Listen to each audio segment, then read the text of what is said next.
am sure sports. You know me there, I'm coast to coast representing. I mean, I say this is righteous representing for Omar. You don't know, come get the sports over here from near and far. Boy. Me say I am sure sports, one thing me sure about. When me say sure, that me not doubt.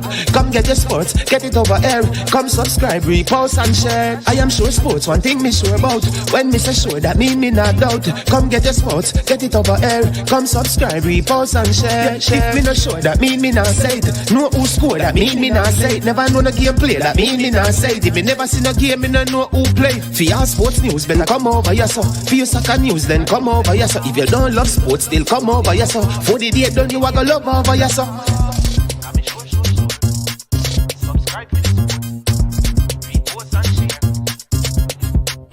So when it comes on to behavior concerning football, Jamaica is decent. I am sure that if we can get all of these things done, set in place by the end of April, it gives us enough time before the World Cup campaign. Not afraid of no Brazil, no Argentina with these crap of players. We are good enough.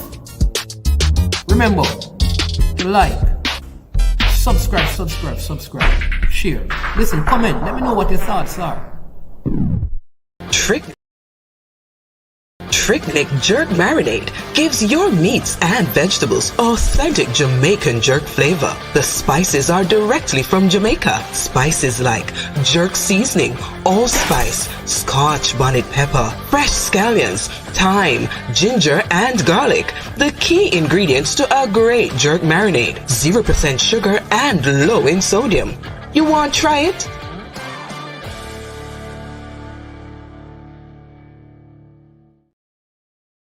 Made up of 18 Jamaican herbs and spices, add delicious, bold flavor to your next grilling experience. Flavoring sauce, a marinade, basting, condiment, or topping. Trick Nick Jerk Barbecue Sauce.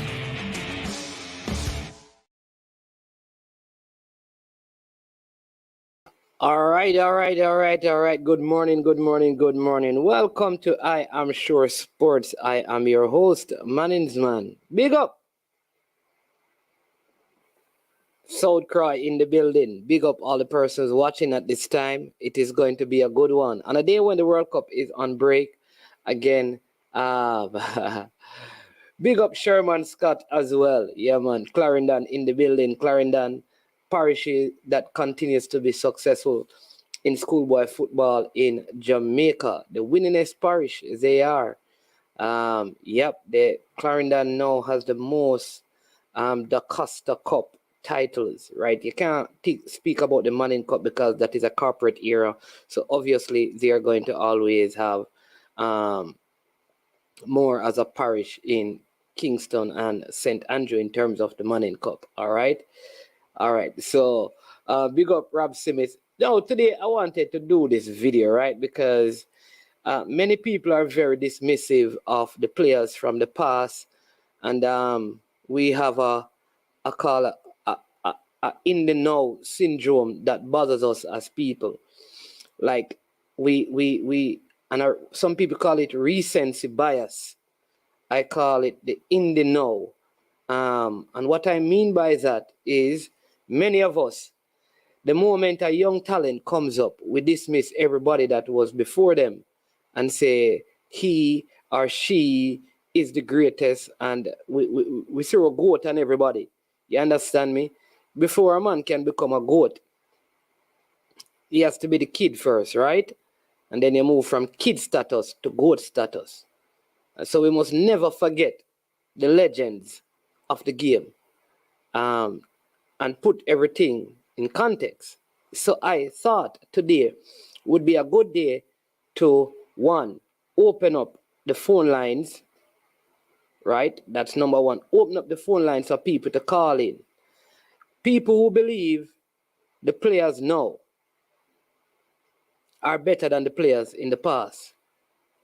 I put it to you that for every player now you can name, I'm talking about for the 2000 eras, I can bring up players from the 80s. I won't go back to the 70s because, you know, a lot of what I understand from the 70s is what I would say what I heard and not necessarily what I saw.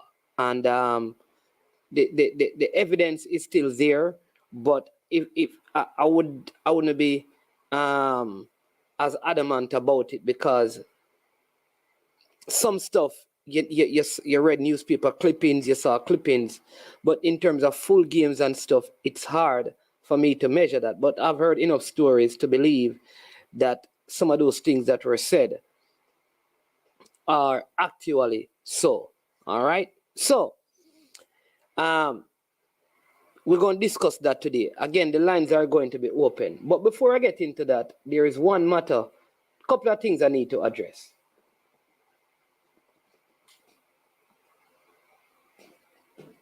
Setting up the phone line so we can accept your calls. Couple of things I need to address. One, all right, so recently there was a trial for under 17 players who have a desire to represent Jamaica, who live outside of Jamaica, to try out to see if the coaching staff would select any of them for the training squad that is being prepared for the qualifiers coming up. All right. So they have also a camp, the under 17, that is supposed to be taking place in Brazil in the month of January. And so they're trying to bring and pull together as many players. Players from England have a desire, players from the States have a desire, and we have local players. At the under 17 level, it is important that we use some of the locally born players at the under 17 level, because that's one way of developing them for these opportunities. It would be pointless if you have an under 17 team that known player, under 17, that known player who presently play in Jamaica can make it. That would not be wise. However, it must be opened that talent outside of Jamaica can also be given an opportunity to represent Jamaica. All right? So some well-thinking Jamaican who, by right, some of them have justifiable reasons to have issues with Jamaica's football, the JFF, and some even have issues, should have issues with Jamaica people in general. Made some contact, reached out to the JFF, made a call, said, listen, we would love to facilitate a trial in the state at this window. This is the best window to do it.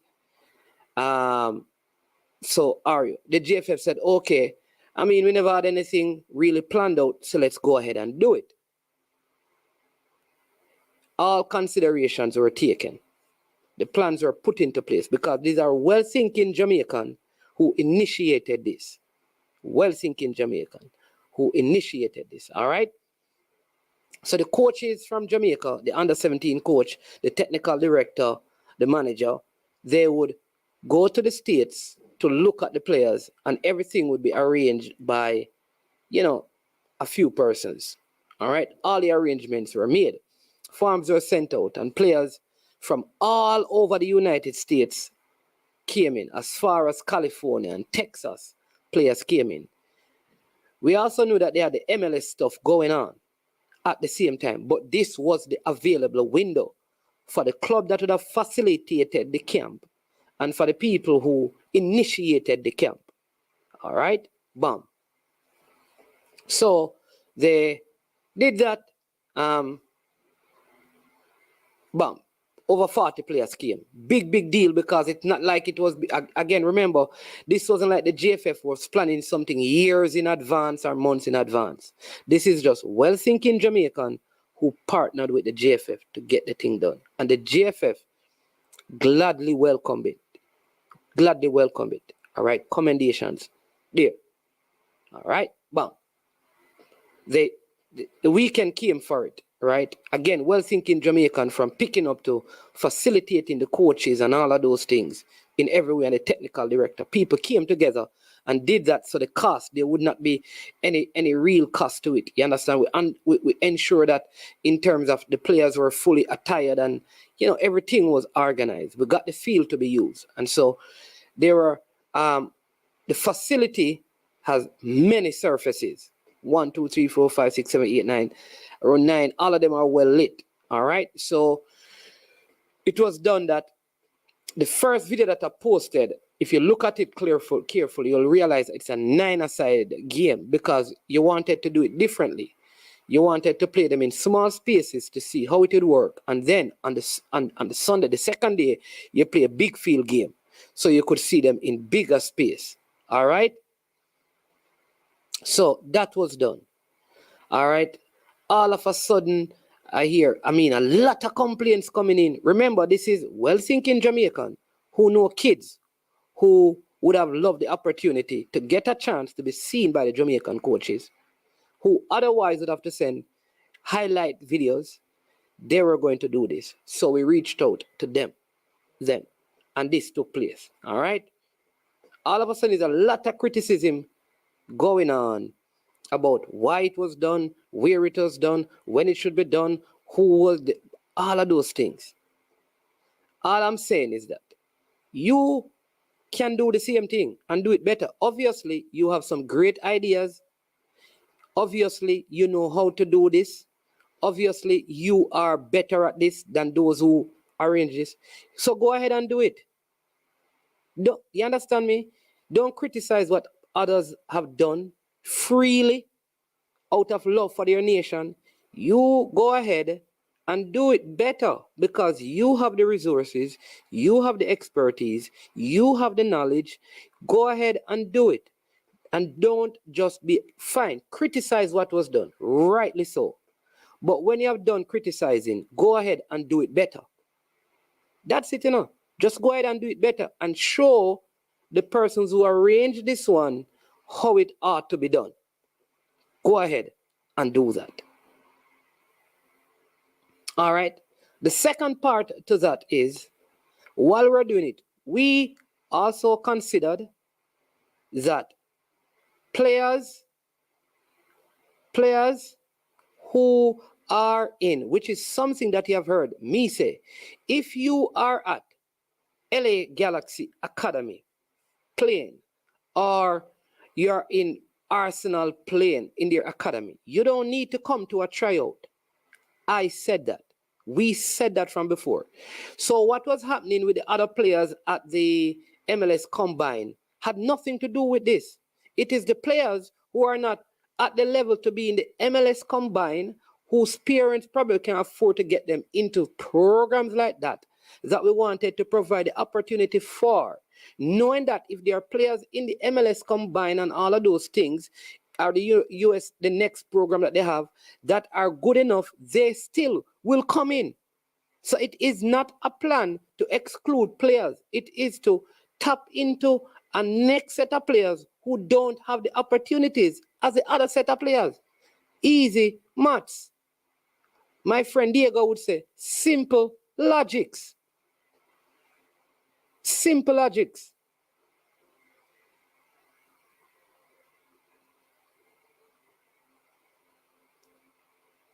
Right? Simple logics. So the youth came, they did their thing, parents are happy. My hope is out of this. Personally, you want to tell you what I believe?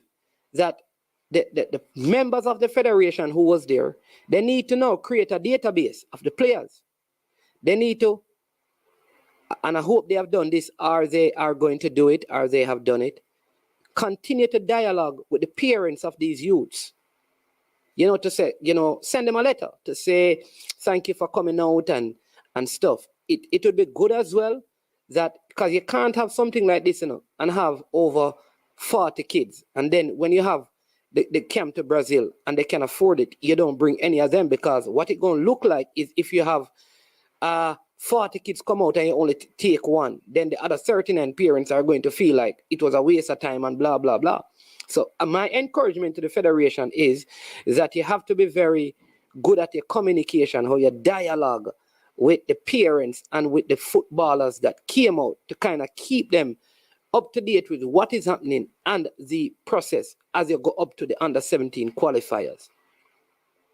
Right? Thirdly, this is not no guarantee that the team is going to qualify, you know, because people are saying that other teams have been preparing and other teams have been planning and other teams are all of that and blah, blah, blah, and other teams. Fine. That is a separate thing. You see that are the JFF on a deal with that.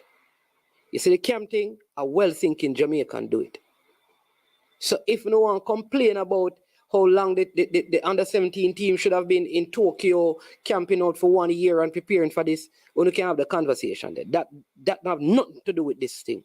This was just some well-thinking Jamaicans who reached out to the GFF and said, we can put this together for you to come and look at some players. We'll provide accommodation. We'll provide surfaces. We'll help with getting gears ready. We will do all of those things. All you have to do is your coaches fly up. That's it. So that is what happened, people. It's not such a big deal. It's honestly, it's not something to create a video over and you know, I don't know, man. Nothing like that. It was just a simple thing where a few Jamaicans just say, yo, make we do this now, man. Because we have the surface. And you know what the good thing is? There's a next Jamaican who side, who has similar facility in a different place in the States. At least 2 other Jamaicans are saying the next cycle of the under-17, they are willing to do this, which is what you want, you know. What you want is that, you know, the persons out on the West Coast can plan something like this. Those in the Midwest can do something. Those in the East can do something. No, me can't. Me not working for the. Hey, Chris Wayne.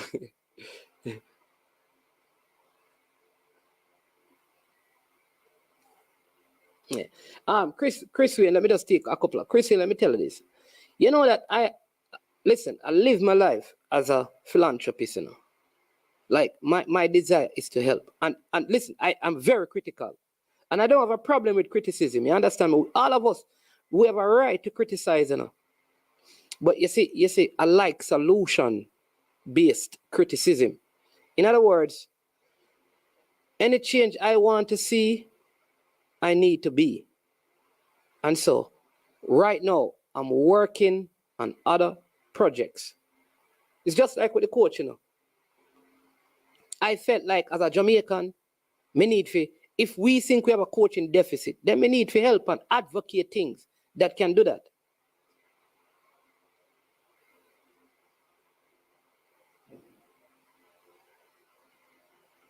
You understand me?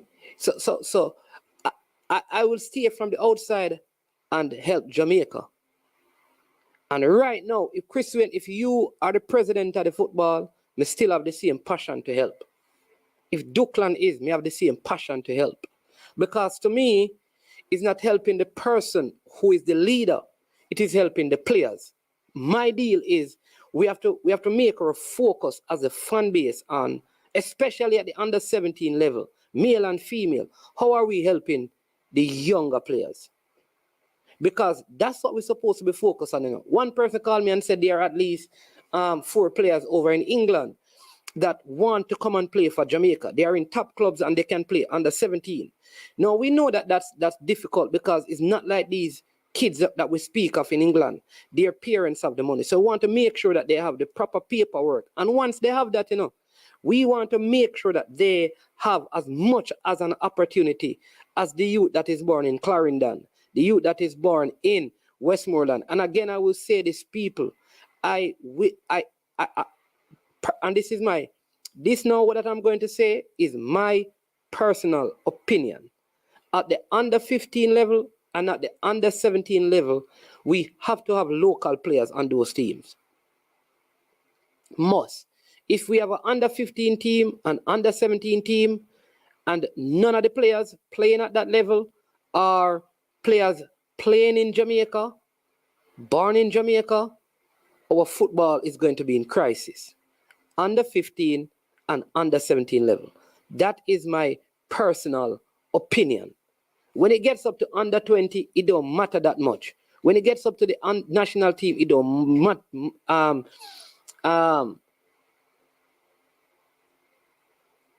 it don't matter that much. But at the under 15 and under 17 level, both on the male and the female side, local players must be a part of that system, because that's one way of growing them, exposing them to higher qualities and standards.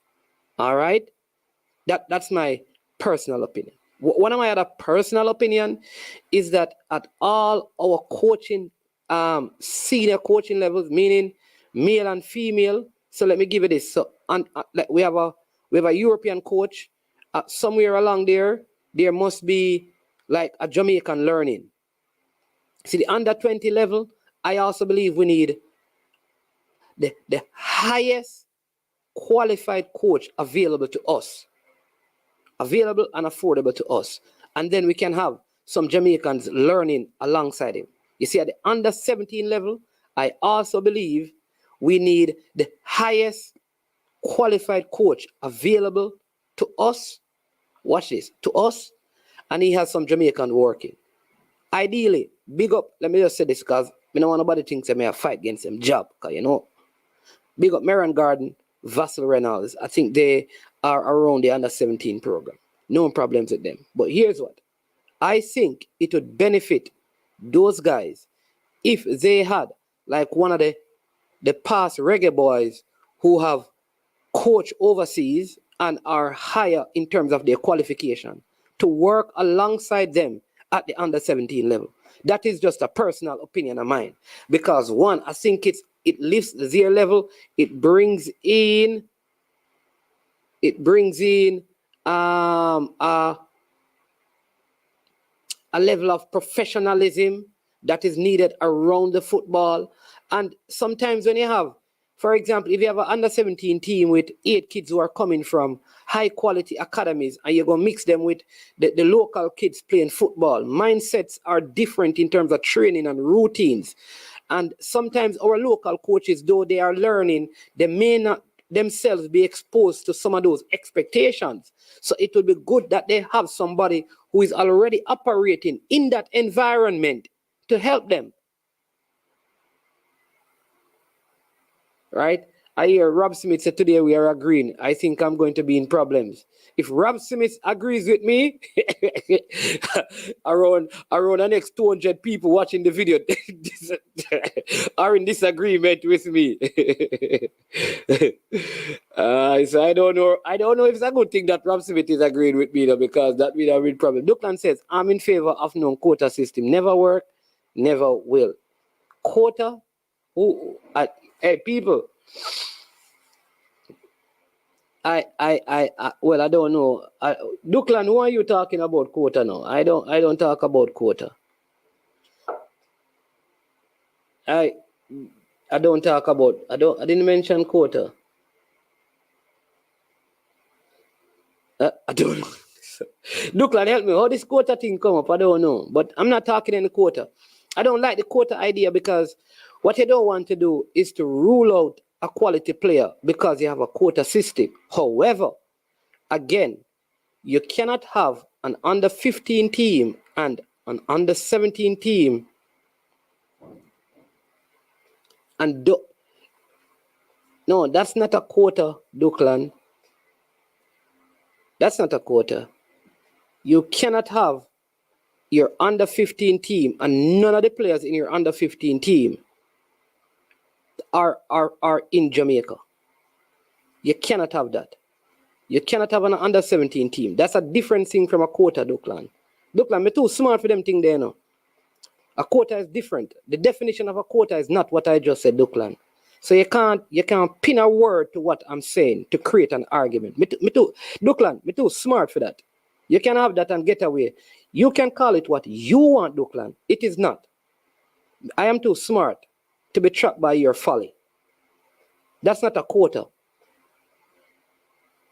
A quota is when you have a specified amount of persons and you don't breach or break that.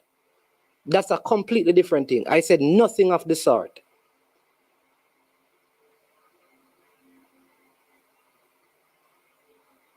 But you must have locals.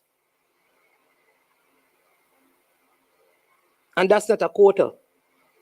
So it could be made, if it's a 20-man squad, it could be 20 locals in it. That's not a quota. It could be a 20-man squad with 20 players locally. That's not a quota. It could be a local, it could be a squad, an under 15 squad, and there are 10 locals on it, 5. But there is no quota. So let's find out what the definition of quota is. So we're going to have intelligent conversation and not to try to swing and twist and turn things to create argument that is not there. You're too smart, Duckland. I know you well enough. We have the same surname. Right?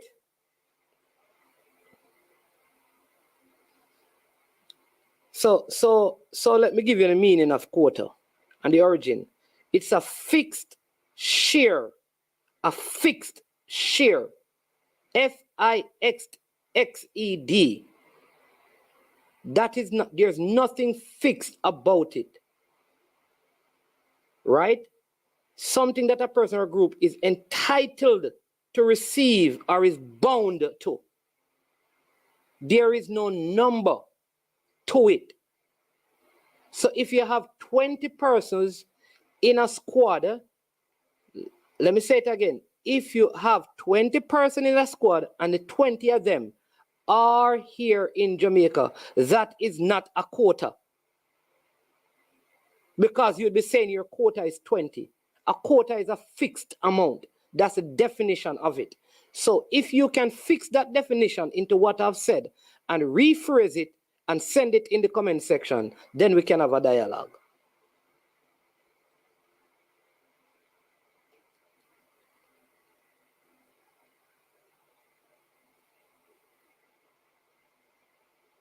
In fact, let me give you something. I found this the other day.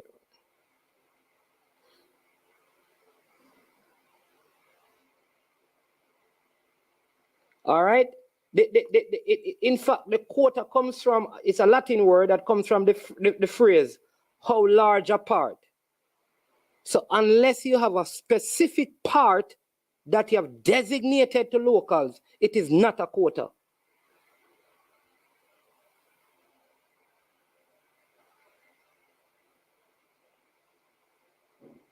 So man, if you are coaching the under 17 and you have like 15 local born players and you get 9 players from the US who are very better, would you drop 9?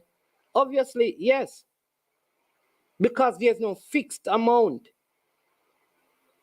The one distinction with what Duckland is saying, and I am saying, is that I think Duckland is saying that he wants a team of under 15 players with all 20 of them, because that is the number I've been using, who are all in the US.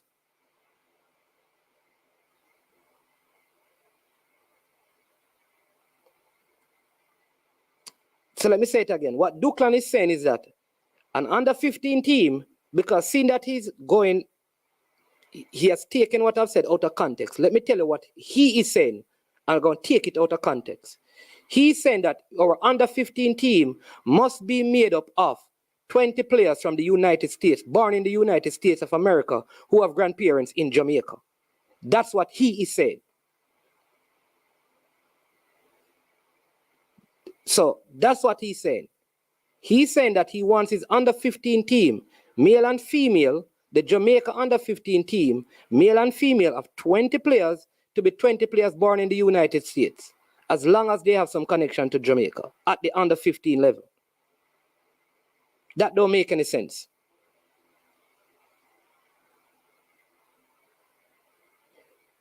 That is what you're saying. Because that is what you're saying. Oh, I'm glad that you're all now saying that's not what he said. But you need to tell him that what he is saying is not what I said. Because I never use quota.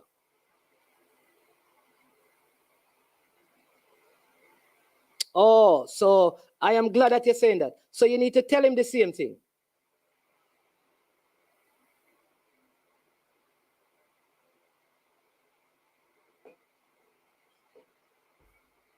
All right. So here's the thing, you know, like I like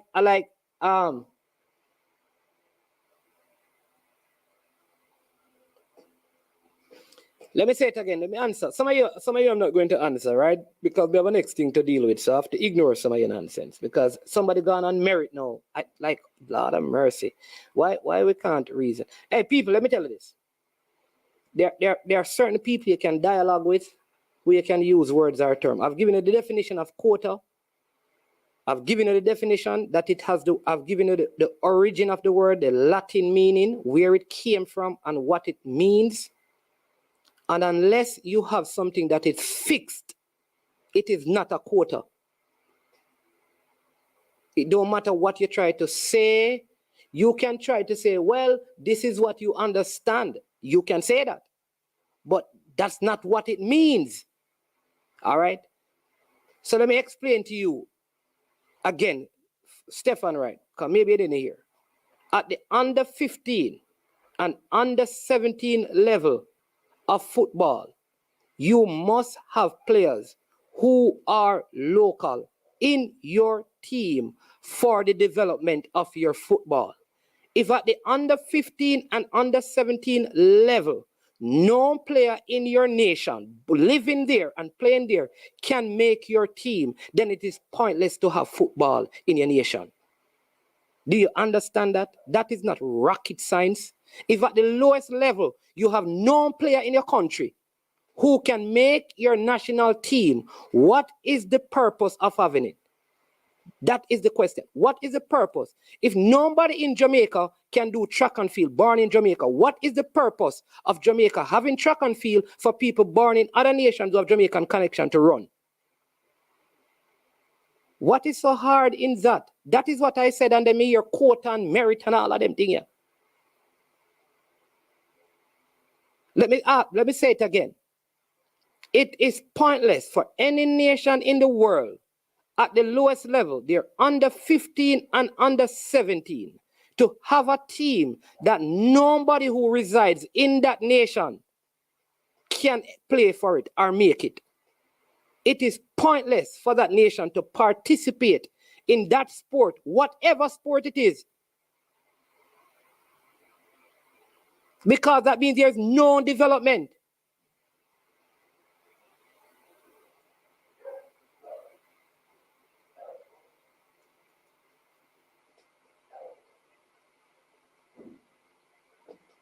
Let me say it again.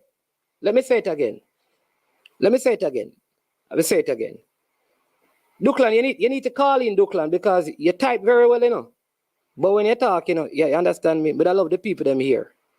How you talk. Let me say it again. If any nation in this world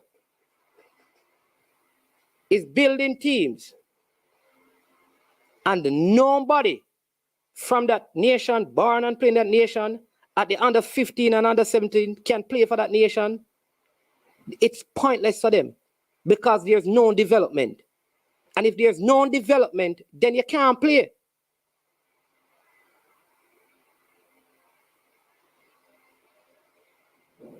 Big up AQ, because we need to pass this.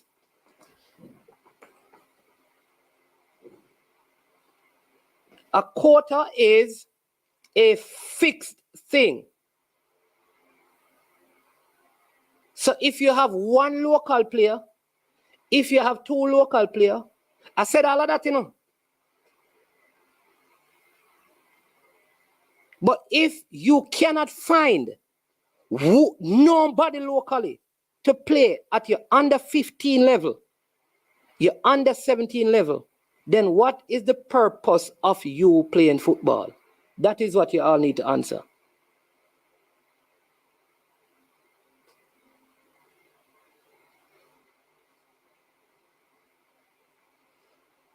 All right. So I was going to say something, you know. There's a quote that they have, but I'm not going to say it. All right.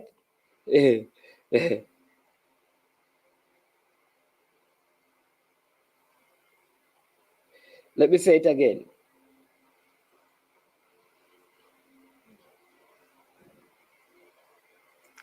Less than zero is fixed.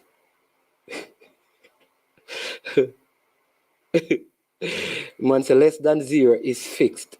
Less than zero is fixed. Do you know that when you go less than Lord of mercy, yo, less than zero is fixed. Less than zero is fixed. You know that anything is less than zero is negative, right? We don't know like where we get. Yo, anyways, people, we have to move on because listen, I'm telling you, I am brethren, brethren, brethren, brethren, people.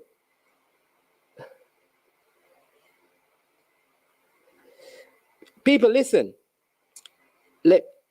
All right. Somebody, AQ, type this out for me. Type this out, because maybe if they see it in writing, it will make more sense to them.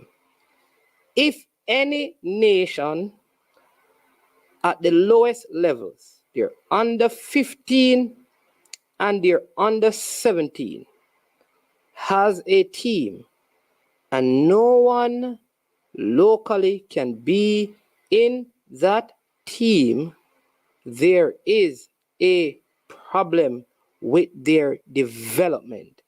And it would be pointless for that nation to continue with football. I can't understand that. How must be in the team? Listen again. If any nation at the lowest level, under 15 or under 17, can find no one locally to be in their team, there is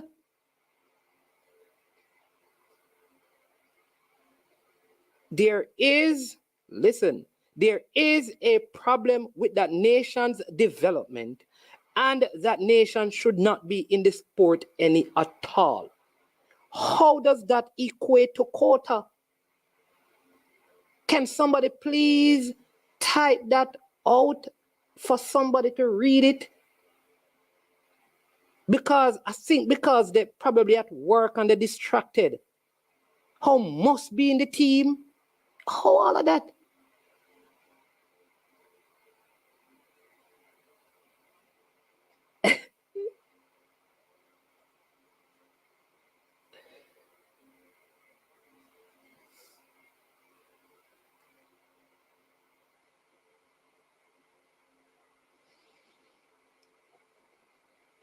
We get into if them no good, force them in the team. Let me say it again. If any nation in the world at their under 15 and under 17 level in any sporting discipline, let me broaden the scope, any sporting discipline at all, cannot find persons locally doing that sport, there is a problem. Duklan, you're still missing. Duklan, you're not listening or not. Hey, Duklan, you know, say, your man is not a virgin. But Duklan, you have to listen. Duklan, just listen and take out must. You are getting into who is in the team. I am saying that if the team is formed but you cannot find that Duklan, there is no development. Listen, brethren, come on, Duklan. You're too intelligent, brethren. We know each other, man. You're way too intelligent, You're too intelligent.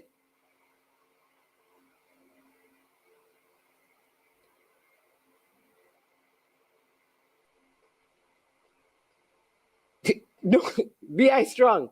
Trust me, Duckland is telling me that I am wrong. I can't understand how a nation going to develop with nobody at 15 and 17 in that nation. There's no development. It obviously means that something is flawed with your whole footballing structure. If you can't find 15-year-old and 17-year-old that are good enough to make a under 15 team, if you have to go to the United States or England to get your under 15 players at the male and the female level, you should not be in the sport.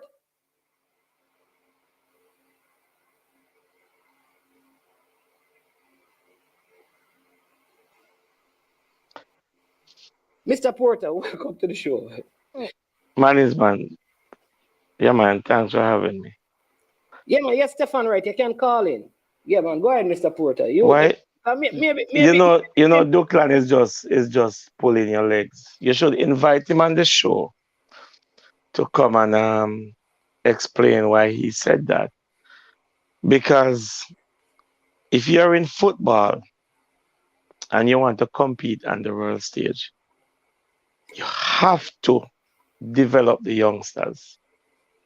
And no country on this planet will select a national under 15 or under 17 team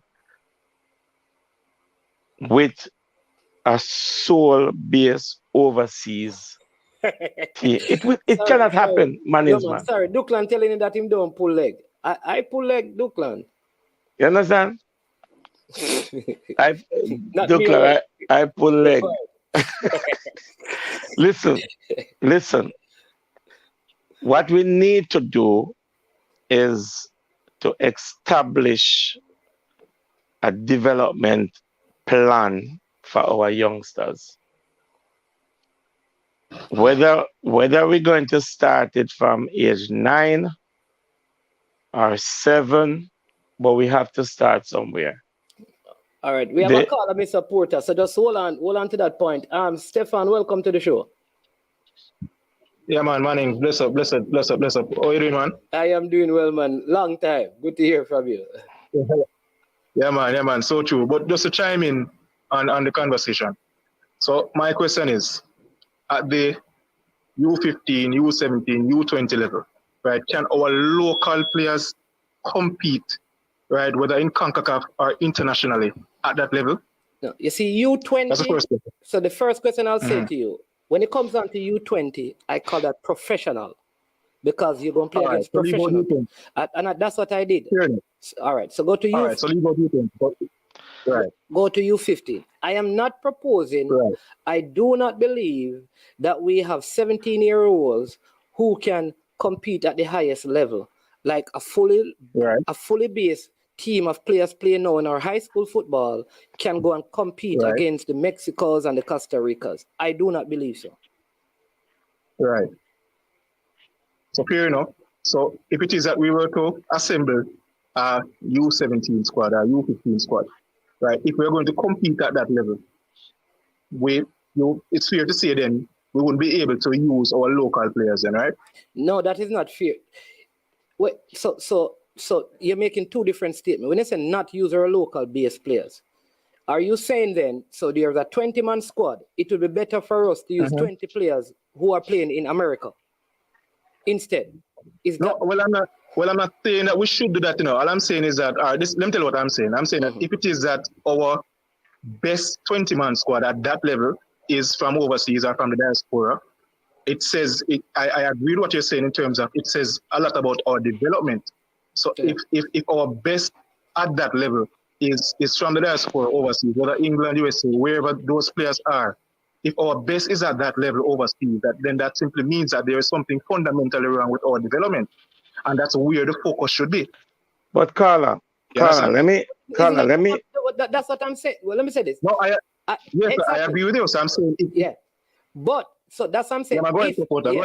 If you're going to take 20, if we have to take 20, 15-year-olds, 14-year-olds, and if we have to take 20, 13-year-old and 14-year-olds from USA and England combined to play at an under 15 tournament, I don't think we should be. This is where you want that. I don't think we should be participating in football because there is no hope.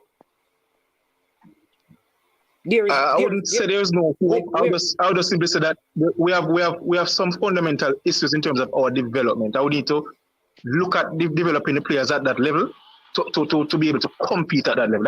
I wouldn't say there is no hope. Where would be the hope? If tell me where the hope would be. Well, I mean, I get you, but I wouldn't go to the extent to say there is no hope, because if the hope would be in the fact that, look, if we're not succeeding at that level, but at the same time, at the senior level, we have players locally who are doing it overseas, then to me that you could say that there's some kind of hope there. Yeah, but the players who are developing. So in other words, if at 13 and 14, we have to get the 20 players from the US. Maybe there is 100. Say yes, we use that. Those 100 players are going to still develop faster than those locally. They're going to go into the under 20 and the senior team. So what then would be the purpose? That's what I'm saying. So our development then would be null and void. Yes. If you cannot find, that's what I'm saying, at the lowest level, if nobody is at the lowest level, no person at the lowest level is able to meet the standard, then there should be no. It's just like the Olympics, If you can't run the qualifying time, you can't participate. I agree with your Mannings. I agree with the same. So I'm just saying, I agree with that point. Yeah. Right. So for me, if that is the case, then we need to focus on development at that age level. Okay, let me hear from his supporter because he wanted to say something to you. Go ahead. Yeah, obviously we have to focus on. Let me tell you where our problem comes in. Our problem comes in that we have to depend on the school to develop players, which is only 3 months of football. Here in Canada, let me tell you what we do here in Canada. Every kid, all the ones who can even keep a ball up for 2 keep up, play football. We have a thing called house league, which is for the not so good players, and we have a thing called rep soccer, which is for the better skilled players who have some technical ability. And we basically play football all year round. Even in the cold months, we go indoor. The big fields that you see, most of them, they put a bubble on them and heat it, and we go inside and we play football, we train. Kids don't have time to idle. Them say in Jamaica, idle dog worry sheep. And there is enough talent in Jamaica. There are kids that walking on the street in Jamaica are as good as any kid you can find in the world playing football. But we don't have a coaching system to develop the kids. And this is where the clubs need to put their focus on. The clubs need to take precedent. The kids need to have somewhere. Every field in Toronto, when it comes on to summertime, is full. Every field. And I'm not exaggerating. And this is what we need to do in Jamaica. Every field must have kids with coaches. Yeah. But let me say this though. I'll tell you this. And Stephanie, you can tell me if I'm wrong, all right. The success of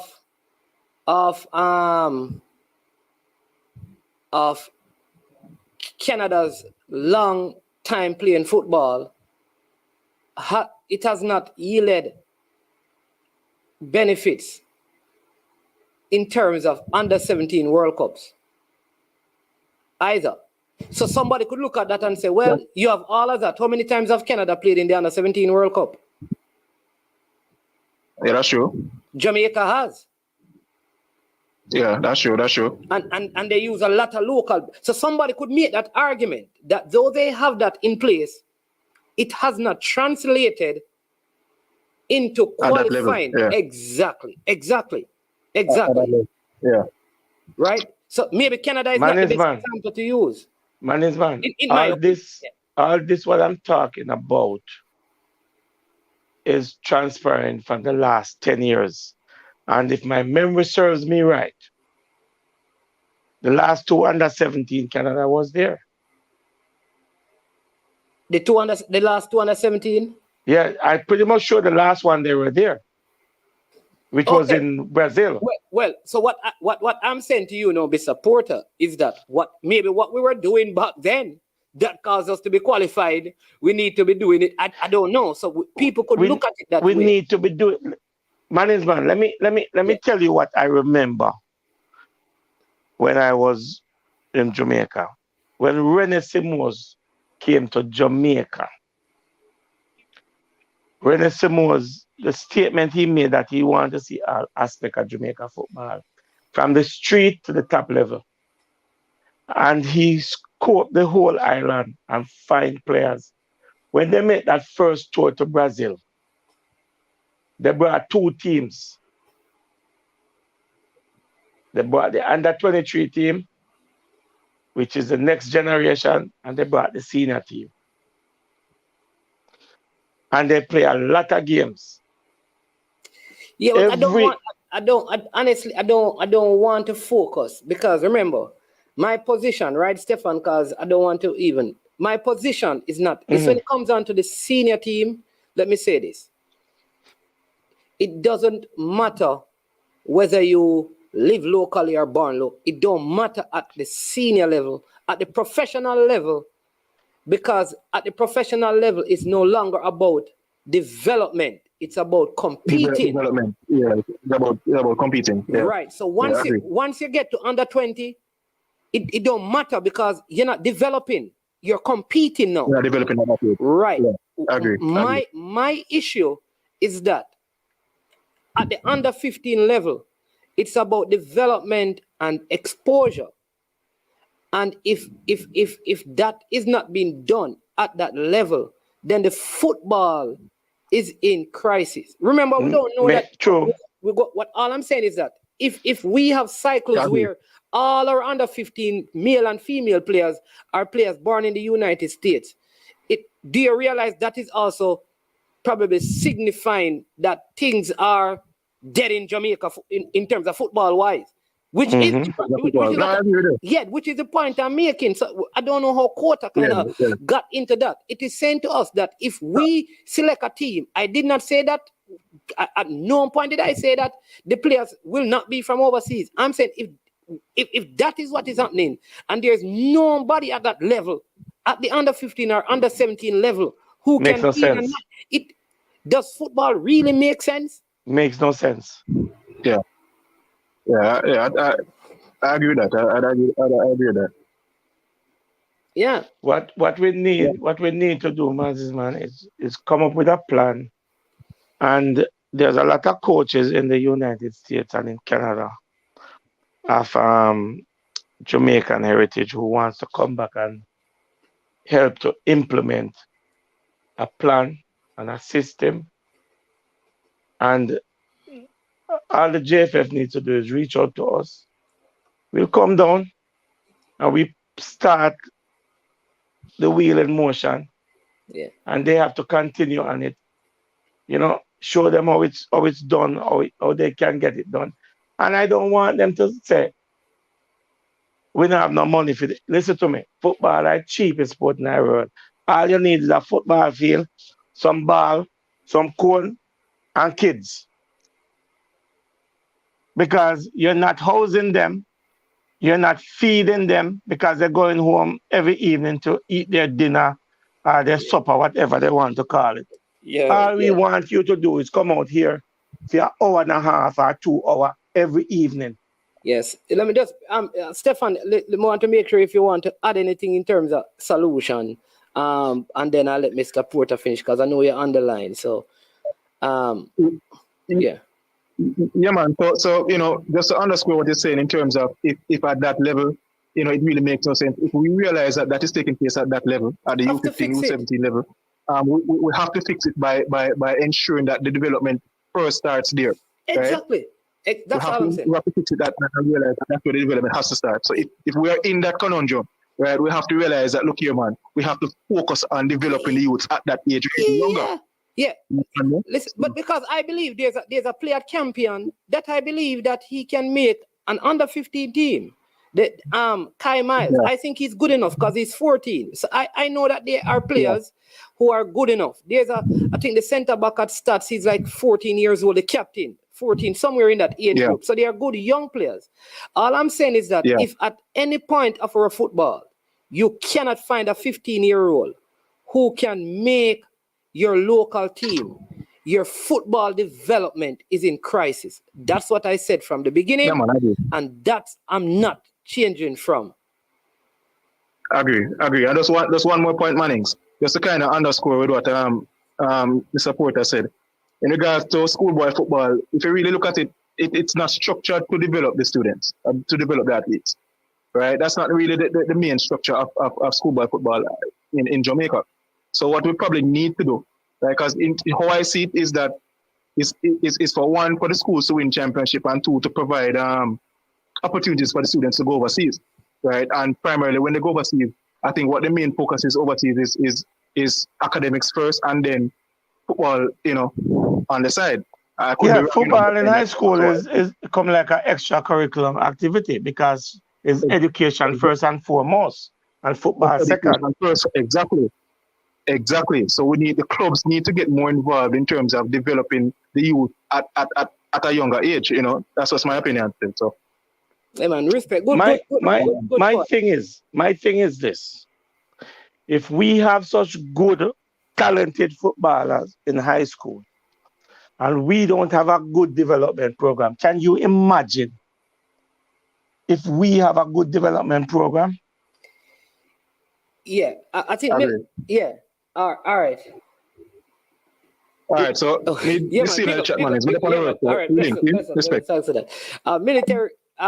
Military Guna saying, what about traveling? What about provisions during the training? I think he was speaking about the point that you made earlier, Mr. Porter, medical care, all of those things. Then he says, always hearing a lot of issues being discussed, but no solutions. We actually started out military with some solutions. I spoke about the under 17 that well-thinking Jamaican organized, contacted the GFF to make it happen.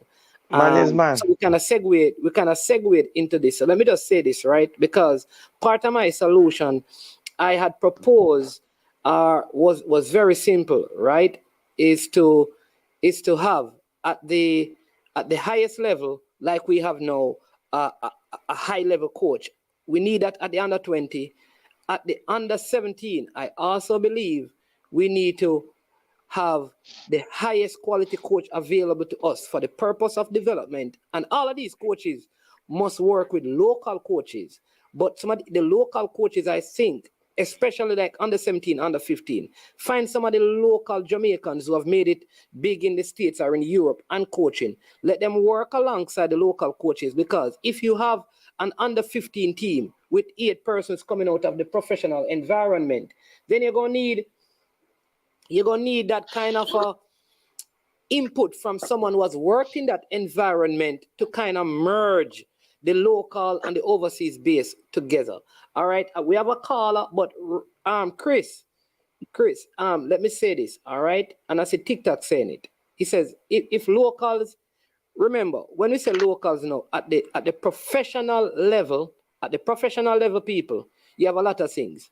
At the professional level, your players will move and live overseas, right? They are professionals, they're married, all of those stuff, they get transfers. So at any given time, you're under 20 and up, you can have players, a squad of players who none of them play locally, and nothing is wrong with that at the professional level. A lot of teams in the world do that. At the under 15, you can check the facts and the records. At the under 15 and under 17, is highly unlikely that you'll find teams with known players from their local league, because that is signaling. That is signaling. In other words, you must have local players every cycle who can make your youth team. If you can't find them, something is wrong with the development of your football. Caller, welcome to the show and good afternoon. Oh, yeah, man. What about, man? Yeah, man. Me there here, man. Mr. Porter as well. Mr. Porter, how you doing, man? No, what you doing, man? Not bad. Yeah. In regards to the football thing, I just have a quick question. Why, sir? With the schoolboy football, how do you measure the talent for us to say that? And I'm not insinuating anything. Yes. I just asked the question on face value. How do you measure the talent on a mass scale as it relates to the schoolboy football? Because for the most part, if they're underdeveloped for the most part, they're underdeveloped and they're playing among each other. And you see these talents, how can we not be sure that it's like a one-year man in a blind-eye country when we don't really have regional schoolboy competitions like other Caribbean countries, schools playing against each other and stuff? I mean, what's the measure to say that these talents are at a particular level? All right. The measuring stick is when these same schoolboy players go and play in the CONCACAF competitions. That's what he used to measure.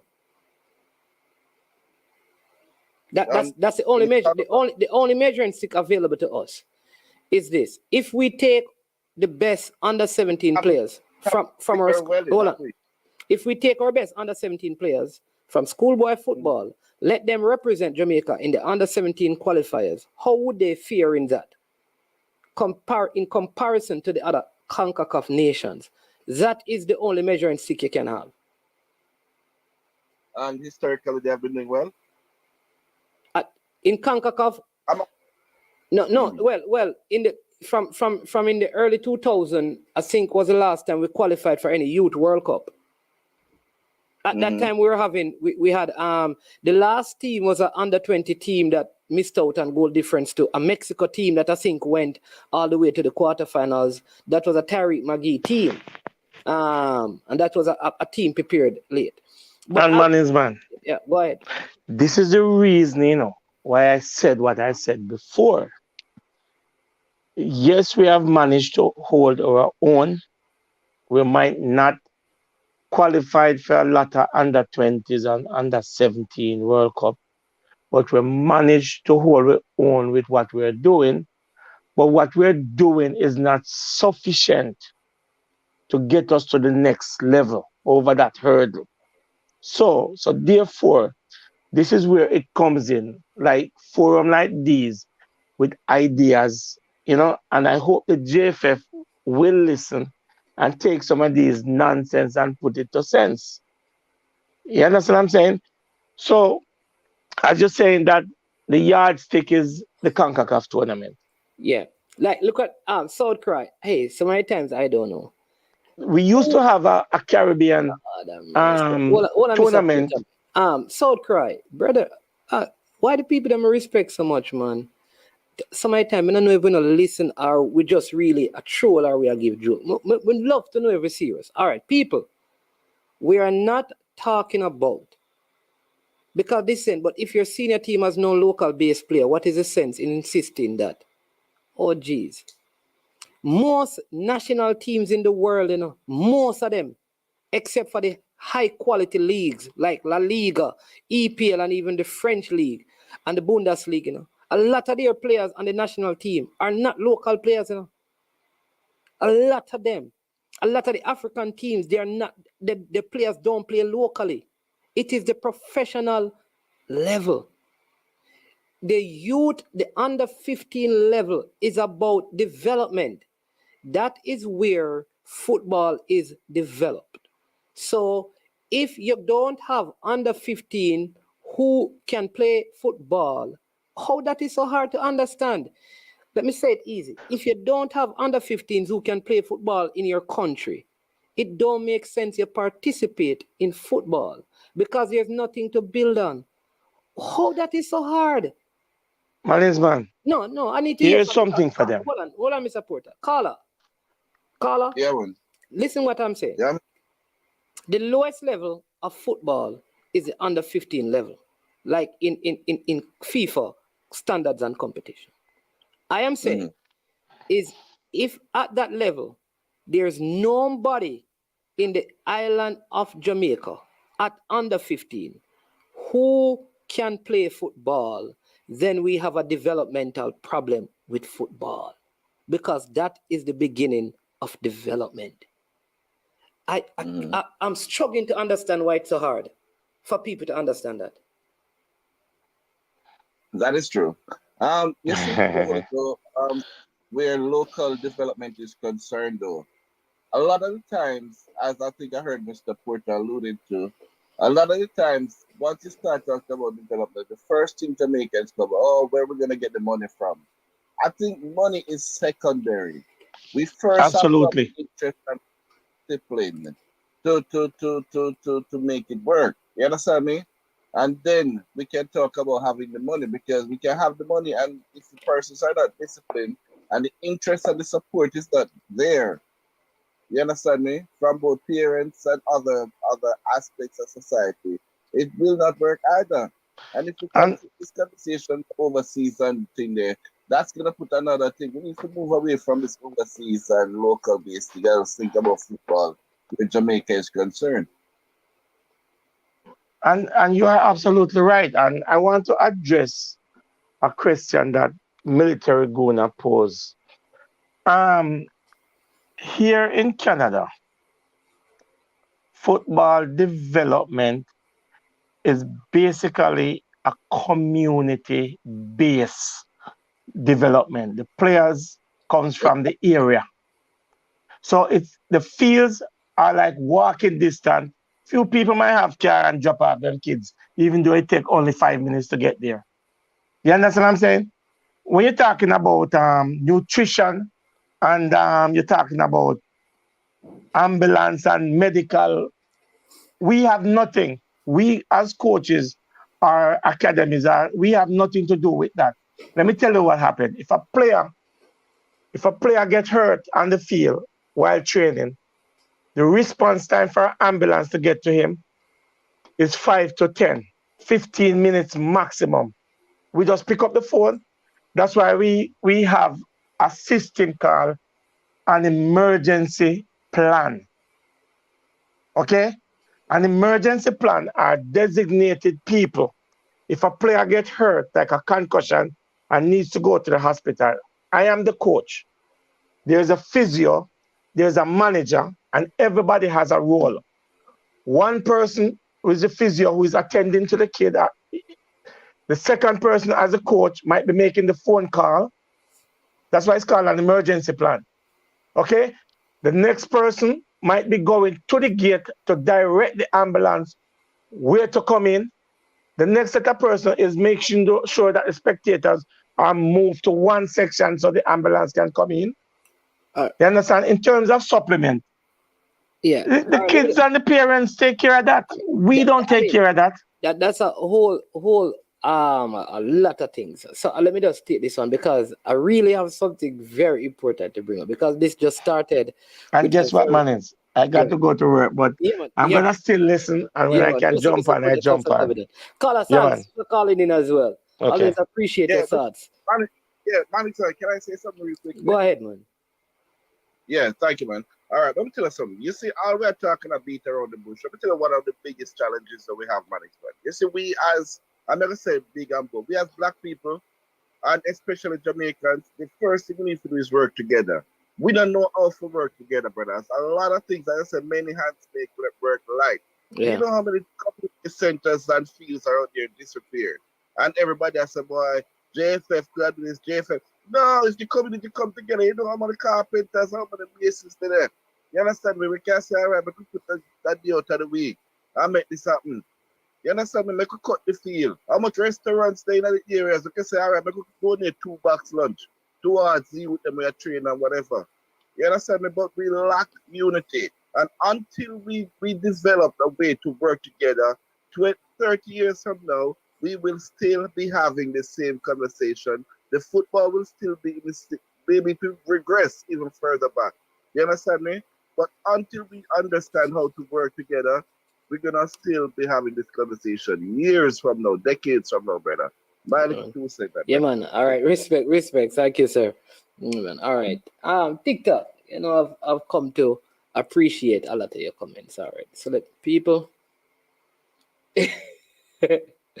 All right. Yeah. Thank you. We soon get to the other because you see the other one where we're gonna discuss. Thank you. You and I need to have an argument about it. We just call it argument from now, but we soon get to that. So let's take. I'm going to take your question. TikTok. So we find 20 young men from the United States. So yes, United States, Canada. They have Jamaican. Great. They play for Jamaica at the under 15. Right. So let's use 40. Right. Just make sure we cover 40. All of them live outside of Jamaica, and all 40 are born outside of Jamaica. They go to the Youth World Cup. They win it. Jamaica celebrates. All right. Bam. Awesome. Nobody has any problems with that. You're missing the point. So let me make the point again.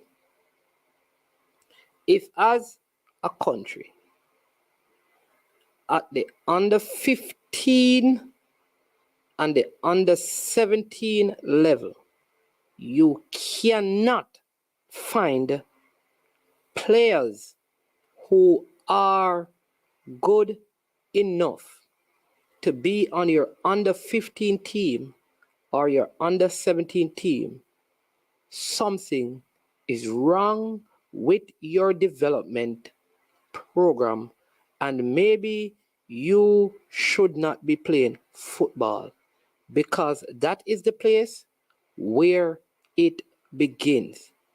Locally, it means that your football is dead.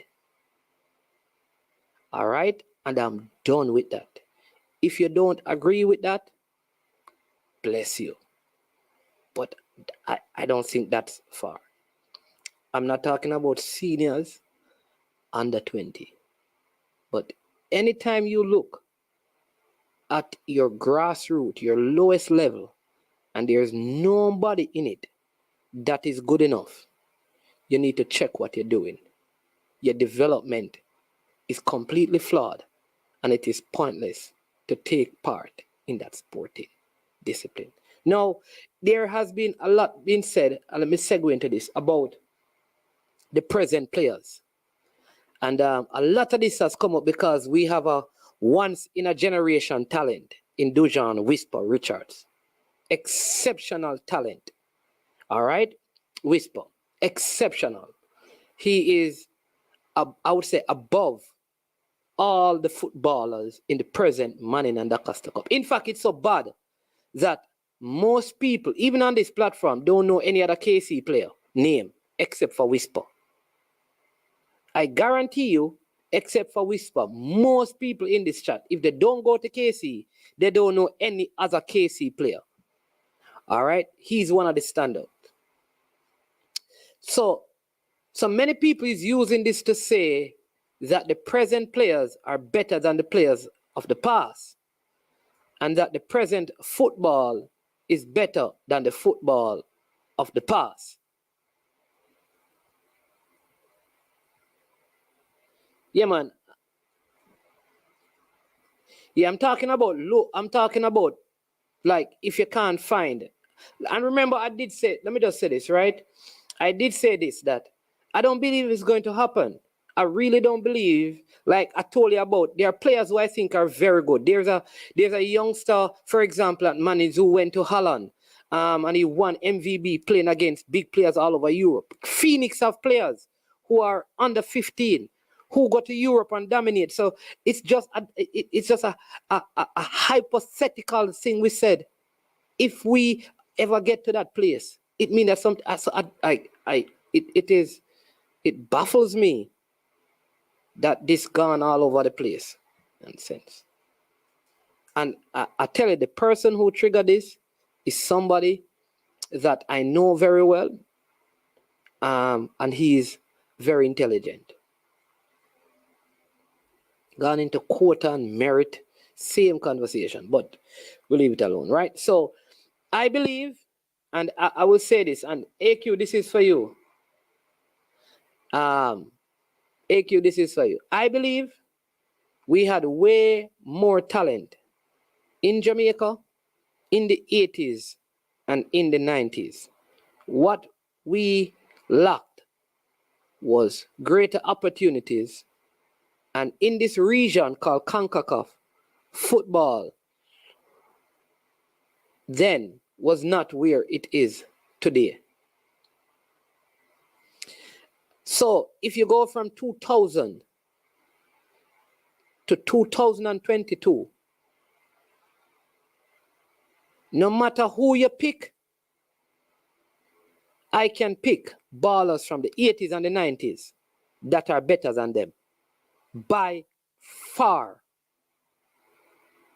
Now, some people are saying when you look at the play now, it is quality, how the boys are playing the ball and how they space out on the field, and the quality now is better. And when you go back to the 90s, the game was slow and it's whole heap of wild tackles and all of that. And I will say this to you, the surfaces weren't better, the videos weren't good, the angles were not good, and all of that.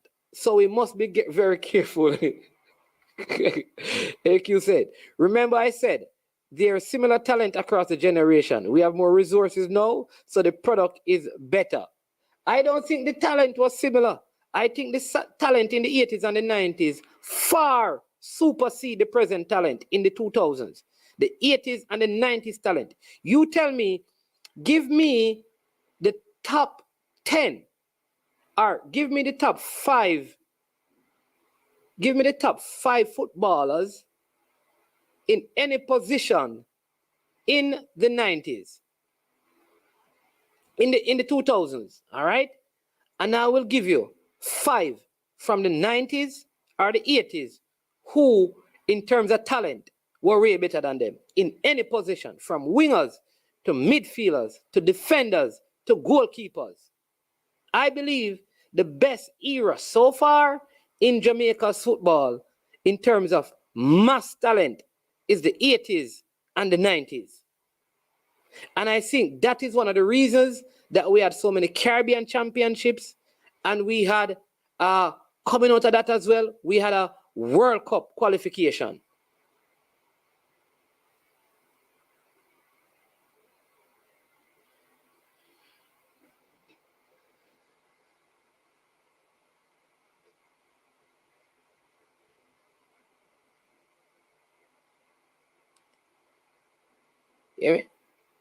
You can go from goalkeepers, and I mean, if I can go by name, I can just call out names from in the 90s and the 80s. You had Warren Barrett. These guys are in the same era. Loxley Reed, Aaron Lawrence, Marvin Chin, Julian McNeish, Robbie Scott. Come on.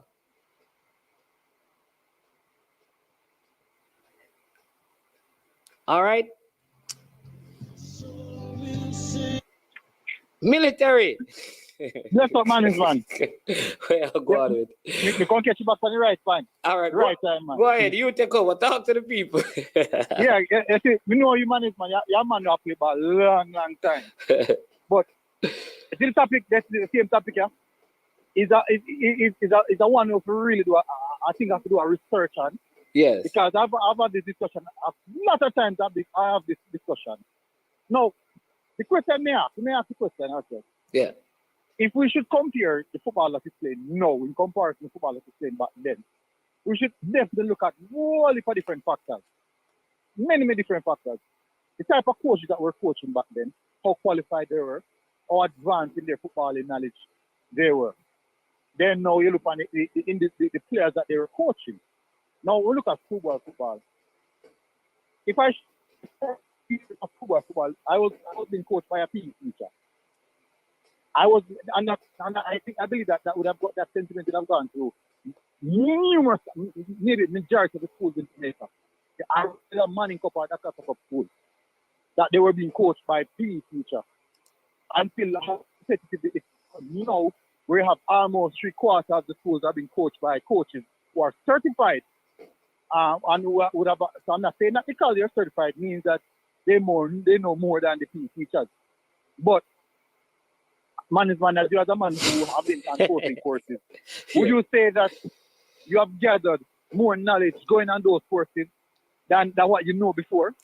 Yeah. No. I will admit that, like, football has evolved. Let me say it that way. Football has evolved in terms of how it is coached, how it is played, from nutrition to mental preparedness, tactical preparedness, all of those things. It's so, periodization, all of these, you understand me? All of these things. You just heard about the meta thing, most efficient, tactical, tactics available. All of these things are changing. I do agree that a lot of that has changed. Let's go back to 98 World Cup. Let's use 98 World Cup. And if I mean 98 World Cup, would have said for Jamaica generation, golden generation. But we haven't had anything since then. Even this, we can look at the world for big name, but because we are so far behind, we don't get better players, we're still behind. Now, when we look at the 90s, if you would think that in 90s was way more intense, way more physical, 10 points higher than what we're seeing right now, I strongly believe that would be so. Because what you're seeing we're having right now, many of the way of football has advanced on a scientific aspect for players to run fast, for the ball to move faster, for players to think fast, for more efficiency. That is right now, way more efficiency. It's all about. So, when you look at some individual players back in the days, when you go to skill and technical level, be one man, four, pile, salad, this, have it, pattern. But efficiency is what really matters right now. And we are sitting at work, we start with most position. We are efficient right now. So the olden days are thinking regard a man's killer and this and that, them not something they've done. It's all about efficiency. Back in the schoolboy football, I know a big man talk about much numbers. It's all about numbers, much goal, much assist, much but all right, I hear you, All right, but let's look at it, right? So let's stop at one particular juncture. I put it to you with all the evolution, all the transformation. The 1995 Charlie Smith team would beat every single Manning and the Costa Cup team right now in this era. What would you use that as? Huh? Quality of play, physical attributes, speed, pace, power, class, quality, and coaching. All right. So there'll be. You're breaking up. You're breaking up a little bit. Huh? Despite the change that all of these teams are getting right now. Listen, Kwame Richards is faster than all of these footballers right now. All of That's one player. Troy Garnett, faster than all of these wingers. Kevin Pele Wilson, go past any one of these defenders. None of these midfielders are as good as Everton Bunzi in any one of these teams. Or Carnell Chinsu. None of these centre backs are the class of Eugene Barnes. That I guarantee you that 1995 Charlie Smith team can beat any of these present team. All right, so one of the reasons why I was having this discussion regarding that, I went back and watched that is the reason I bring back the 90th World Cup. I went back and rewatched the 90th World Cup. I watched a few clips, a few games. Look slow and ugly. It was slow and very ugly. Long balls with beard. Not even 5 passing man in try to put together. And back then, some of the time, watch England, and England have a thing when they run forward, like them try to give them outside trap. But disorganized. That's why they get the left, right, and center. But what I'm saying is this. We could look at the individual players based off what they turned out to be, and still I use the comparison of what the final product is in comparison to what they were at schoolboy level. But remember, Pele Wilson set a record for goal scored, you know. But come on, man. How much goal back in the days? How much of those goalkeepers as specialist goalkeeper trainers back in the days? What, 1995? You mean, oh yeah. Listen, you didn't have specialized. Why? And this is the point. All right. Remember, those guys, and this is what we have to look at. You're right. They never have a specialized goalkeeper trainer. They never had a specialized what you call like person training forwards and stuff. They never had videos. I will give you that. But I believe the football IQ of those players then, even if they play against these teams who are passing the ball around, their shared physical footballing IQ would make them they would cause KC to play at their pace. Not even Clarendon College can beat them. I'm telling you. I'm not going to say wrong because I have seen them. They do play good football, but it's still not as tempo as what we're seeing right now. Not as tempo as what we're seeing right now. I've seen so much old titles. No, but you can't. One of the things, though, you know one of the things I'm realizing military, and you know this, as a person on YouTube who do videos, you know that even videos themselves know, right? When people do videos, they think they're on the video because it is 4K and all of those things. It make the images are transition faster, than the olden cameras. I agree. So sometimes what you're watching, is not as slow as it looks on camera, It's just the pixel. Because the newer the camera as well, it's almost like the faster the transition between the images. All right. I agree with that because even our local families, when we watch it on YouTube or TV, it's vastly different from the match itself. Significantly different. But what I'm saying is, man, the direction of football right now, we have realized that there's so much players who have right now at youth level with vast exposure to better training, better equipment, understand the whole aspect of the periodization, which is that's one of the groundbreaking discoveries in a modern football. Periodization, one of the groundbreaking. A lot of people might even look past it to understand what it is. It's one of the most groundbreaking discoveries in a modern football. And Arsene Wenger are the man who will come across with that. The Africa dieting, the Africa eating, the Africa football. I know all of that in the military. Let me ask you military. All right. Who is your top centre back? I don't know, in the last 10 years, who would you say is the top centre back who has come out of schoolboy football? Last 10 years. This is from 2012. Wow. And I tell you that I can give you our best crop of goalkeepers, ended in the early 2000s to me, with maybe Andre Blake is a last of a great bunch, or probably Dwayne Carr, coming out of schoolboy football. Carr is good. Carr was really good. All right. But when you go back, we had an era when you had Robbie Scott, you had Marvin Chin, you had Loxley Reed, you had Aaron Lawrence, you have Warren Barrett, you have Julian McNeish, all of those keepers, you have Pick Knight, all of those keepers are high quality goalkeepers with lacking all of those things you spoke about.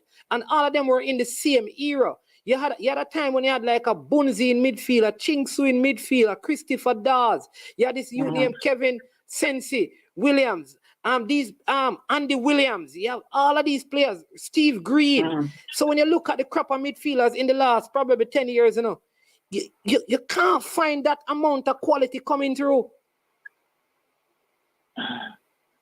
I understand and it's way I say no. But when I look as well, most of the time we say, boy, because we don't see some of these players as good as what we think they are, honestly them move through like those other players. The land scale, despite we might think or believe that these players are good enough, the land scale in regards to what other countries are, specifically even the US as we, they are way ahead of us. Yeah, but I'm not even going there now. I'm just comparing teams to teams because team to team. So let's look at that JC team.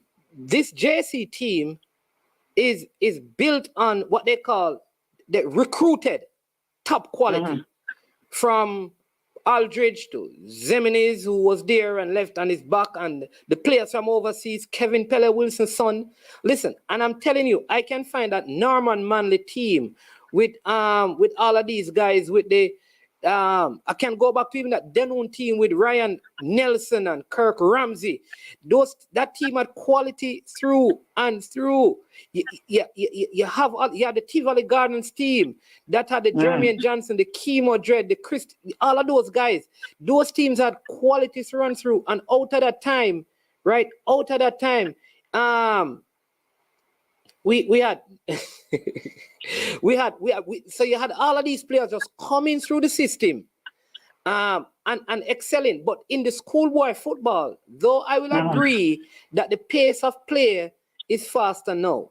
Even in this era, when we look back, we can talk about Lamar Walker and how dominant was he in comparison to other players in his position in the 90s and 80s. Tyreek McGee. And now we can say whisper. When you look at defenders, Richard King wasn't even a standout so much at Clarendon. Richard King. Jamai Topi wasn't like a standout at his school. You tell me the goalkeeper that has come through. Very few players you can say, yo, hey, except for Whisper, who has raised eyebrows, and probably this guy called Satchel as well. And you know, you have a couple of the young ones, like Kyle Miles and stuff. But these guys, I don't know. I don't know. I just feel like if I take these guys now with all of their skill, put them in that era, they would struggle against those teams. And if I take those same guys from that era, expose them to all of these things that these guys are exposed to, they would be leaps and bounds above them. You know what the thing about it, I'm looking. And me not going to win the far-fetched. I think you're right, but I just believe that based on what is happening in modern football, it's very, very difficult to compare back in the 80s and the 90s, solely because of the advancement in football over the time period. It has come like, let's say, the Liverpool, the Liverpool will title, that Liverpool going up against let's compare that Liverpool. Let's compare the Liverpool to one Liverpool, one Man U back in Arsenal. The Arsenal Invincibles. I would say, why man to man, look at the Arsenal Invincibles, and all of these players are legendary. All these players are legendary. So what we do, we look at the legendary status versus what is happening on the pitch. Yeah. Because when that Liverpool team was playing at that tempo, on record, since statistics were being taken, that is the thing that covered the most distance per 90 in football. The most distance per player per 90 in football, with accuracy as well. So, if we should put that team up against one of those big teams back then, we might think that Liverpool team is struggling, but in reality, on the pitch, and the reason we might think that Liverpool team will struggle is because we're going to look at the Vieira's, the Henry, the Perez, and these guys. Those are the names we'll look at. Moreover, looking at what might like to happen on the pitch. Because if you have a team or cover double amount of kilometers what you are going to do, it means that they're going to outwork you on the field. And if you're that efficient, they're going to outscore you as well. Yeah, that is true. No? But let me ask you this. You believe, CC just have a good one that I want to ask you to answer. Well, it's not a question. He made a statement. Well, let me ask you this. Do you believe the 1998 Brazil team is better than this Brazil team? All right. You see, that is the thing now. That's a good question. That's a really good question. Which is the same team that came back 2002 for the most part and won. All right. In regards to the Brazil team right now, I do think they lost a lot of quality. Lost a lot of quality. And that Brazil, the 2002 Brazil, is a vastly more experienced team than what that we have right now. And this one of the teams, if we should compare anyone in regards to the quality of those players, it would have been Neymar, the old one, have some quality to really say, boy, we can be a part of the team. You'll be Neymar. I'm maybe Silva in a little bit. But if we should look at I think Alisson could be the goalkeeper. No. Over Tafari, what's his name? Of course, Alisson could be the goal. I think bench. Alisson would bench. I don't know about that. All right. There's Neymar would have struggled to get that game. But I like that point in across in regards to that team. And you know, say, how much time you have to want a football team with that much stars in at one time? How much time you have to see? Because if we chop back to anyone, all our World Cup teams, them enough. The Brazil team enough was a unique one. It was a unique one. Yeah, see, big up Paul, hey, military. You see this argument because Paul Christie here said that happy belated birthday. He says, remember that 1995 Charlie Smith's team dominated Schoolboy season and went on to dominate the Premier League. Same year. Let me give you a next one. You see that Rossi's team with two of them. There was a Rossi's team with Aaron Lawrence, Shorty Malcolm, Mark Hagler Wilson, all of these guys, that they actually won everything that season.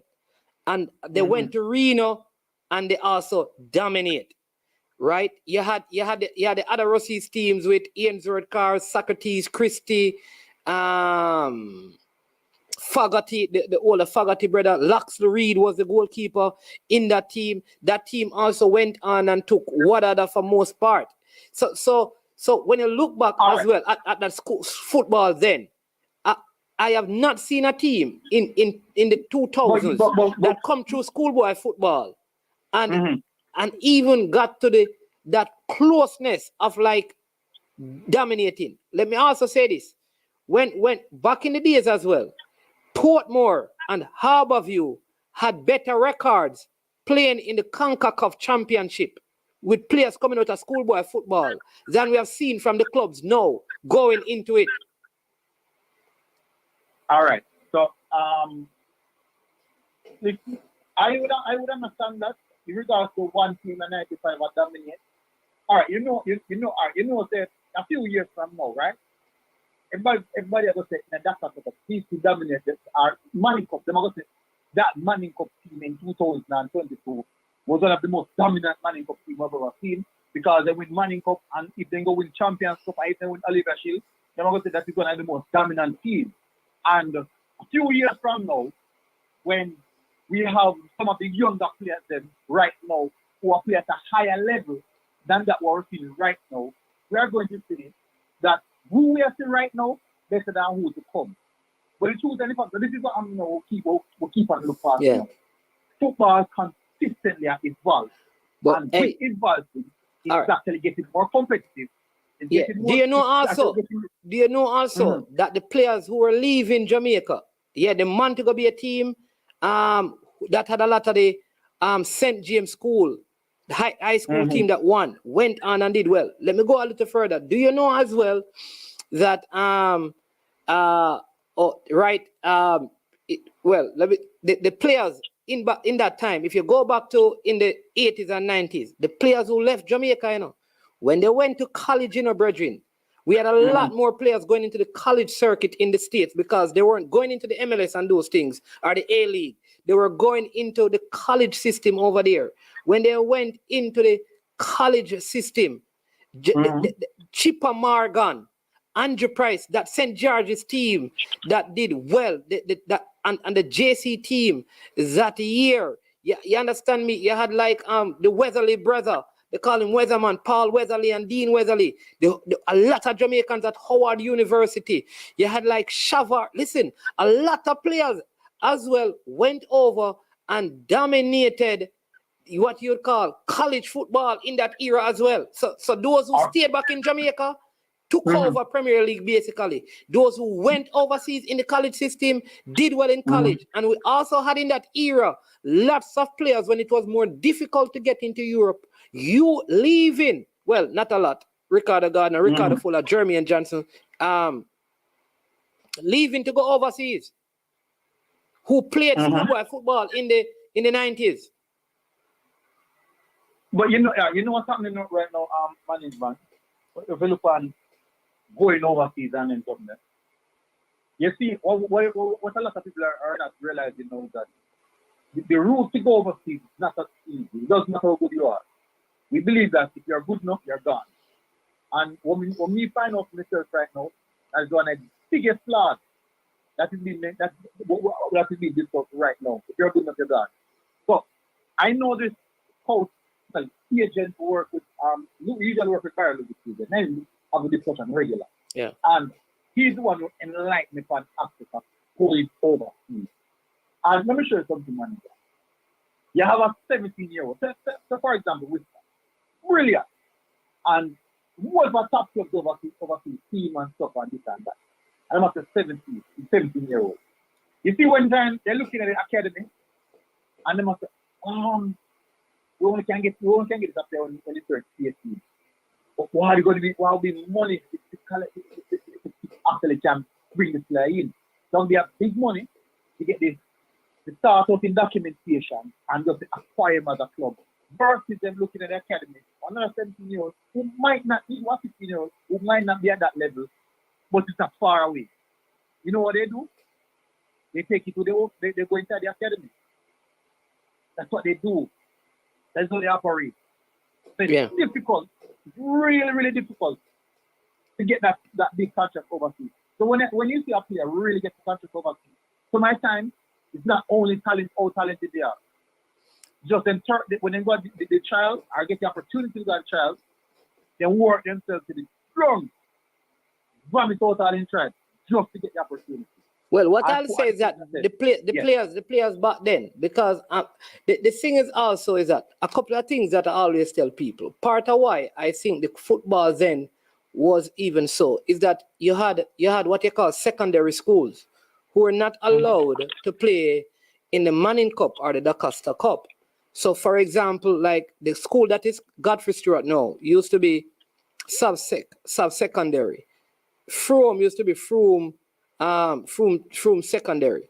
So what would happen is that the top footballers from Frome and Godfrey Stewart would end up going to like a Rossies, right? So Rossies had a greater pool of players, which means that the quality was going to be very high because there were less schools who had more players available. So what they used to call it back then is that teams used to buy players. For example, a lot of the Clarendon and the Vere team were players who were not even from Clarendon. Really, they were from Kingston and other parishes, like Eldamap and those guys. They would go down and Joe Down and all of these guys from the Den Hutchinson, the Lenny Hyde. So what that means is that there were like 12 or 16 teams in like DaCosta Cup. That means the players who ended up in a DaCosta Cup teams here were the quality. Exactly. So right throughout those teams, you had more quality. Of course, over time, more and more team. And so what that meant is that you had more teams with single talents. So you find like now Vauxhall may have a good player. Edith Dalton may have a good player. So what you find is that the teams to me don't have the kind of quality back then because there are so many teams, the talent is scattered all over. And that is part of what I think really made the 80s and the 90s, because you know if you play against better players, if Clarendon Vere meeting up and then you go up against Tets, you go up against Monroe. You understand me? And that is the zone, for example. So the zone back then, was Manning's, Rossi's, Herbert Morrison, Cornwall College, right? And you understand me? When you look at that, that is anybody come out of that, you don't come out of them group, they buy buck-ups. So, because it was, you have to, exactly. Then you remember like you had like the Dunoon and some of these schools who never had 6 forms. So when the players got to a certain grade, they had to move to other schools as well. And there was no transfer rules and all of those things. So I think those things made the football back in those days, I don't know. I just feel like the quality, because of the caliber players, were there. There was a Camperdown team, I think, in 1985, with a top Camperdown team, with Battlehead and Ratty Robinson and all of those players. The Bucky Barnes. But the thing about it, man, you notice that you're highlighting a lot of schools, but you're highlighting specific schools per area. Specific schools per area. Now, when you look at what is happening now, once we hit semi-finals in all areas, it's very, very tight-knitted. Even in the group, in some group, very, very tight-knitted. Very, very tight-knitted. So, right now? Yeah, man, right now. Which group? No, man, you have some group, man, like the same group was the Klein College promoter, was tight. What? Yeah, man, no, check it. Go on to keep up, man. Eh? Go on to keep up, man. Tight Clarendon win the group, the easy, man. Easy. Never that easy, man. Clarendon?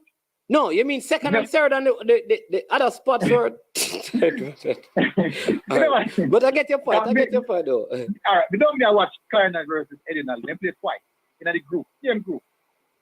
Yeah. And the first match done 2-1. Clarendon won it 2-1. Second match 1-1 it done.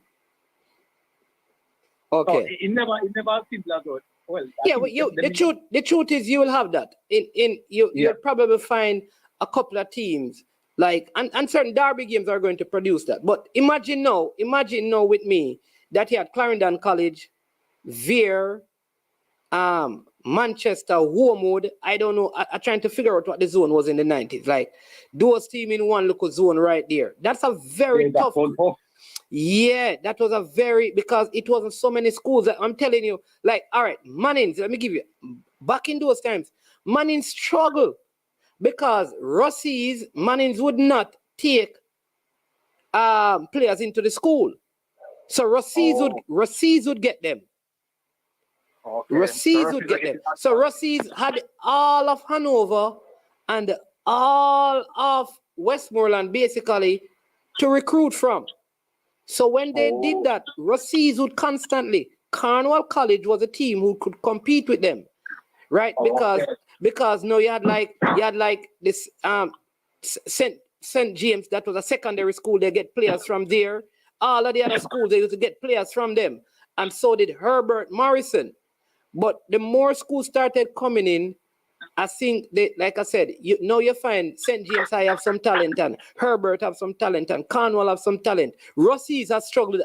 People would see that Rossi's has even struggled since more school. The whole program has expanded. Okay.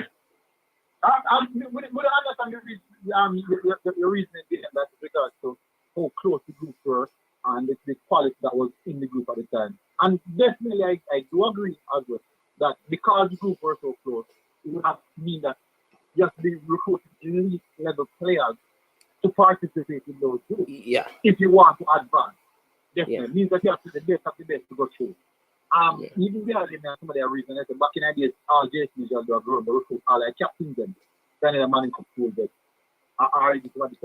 Doctor Cup schools, and they strengthen their team. So they want a left back, then they look for a left back or a captain, and the best player in their team, and then they'll have anyone. So I would agree in regards to that, but in the same sense, you have teams who are very, very good back in the days, but what you have right now is that football is so advanced right at this present moment with all the groundbreaking technology that is in front of us, and we have to just accept it why Back in the days with bad, them man in the legendary, the name did it big, Yeah. and the boy did it bad. And then you also had what they call the minor league that time too, where a lot of these top footballers, like even Teddy Wright Jones, who was at St. Elizabeth Technical, was playing minor league in Kingston.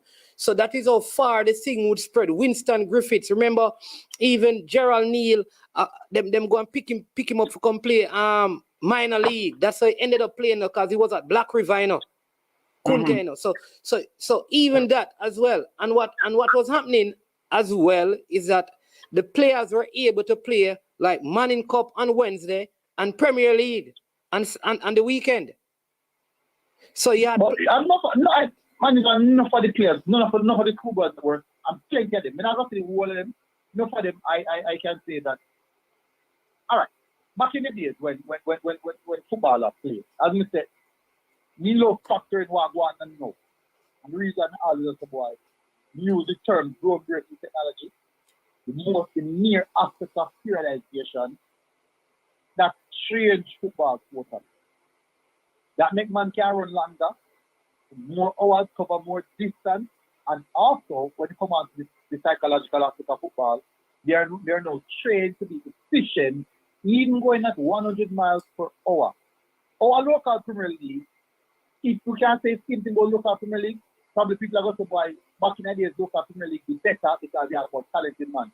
But the truth is, the tempo of we're played right now is closer to the European standard. And true. All right, but military, you have to look at it, All right, look, about this, let me just, CC makes a very good point, right? He said 98, 99, and 2001, we get to 3 World Cups, under 17, under 20, and senior. And he says, it took us until 2011 to go to under 17 World Cup, the best period, I believe. And that is why when you look at 1998, you'd have to go back from 1990 all the way up, because during that time of football, that's why I say that is I think one of the best eras of football. Let me say this too. The truth is, football has changed the dynamics of how football is played. The tackles that you could get away with then, you don't know. That is not just a Jamaican thing. Remember, a lot of this tackling thing came up because of Messi. People were trying to hurt Messi, and they started putting in rules about tackling from behind and all of that. Look, they're not playing Jamaica.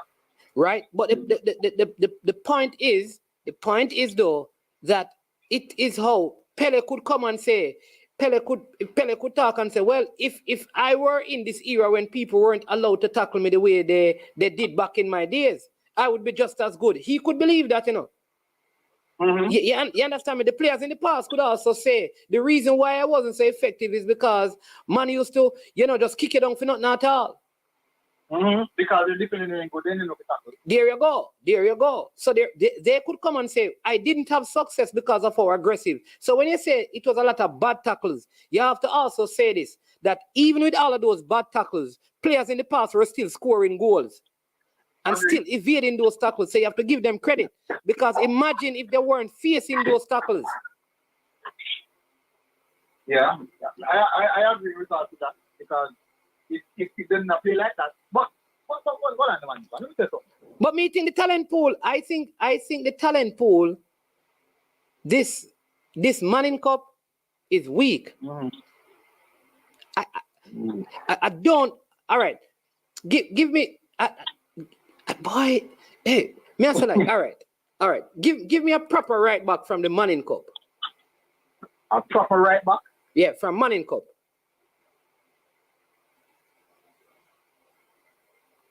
Let me make a run through my head.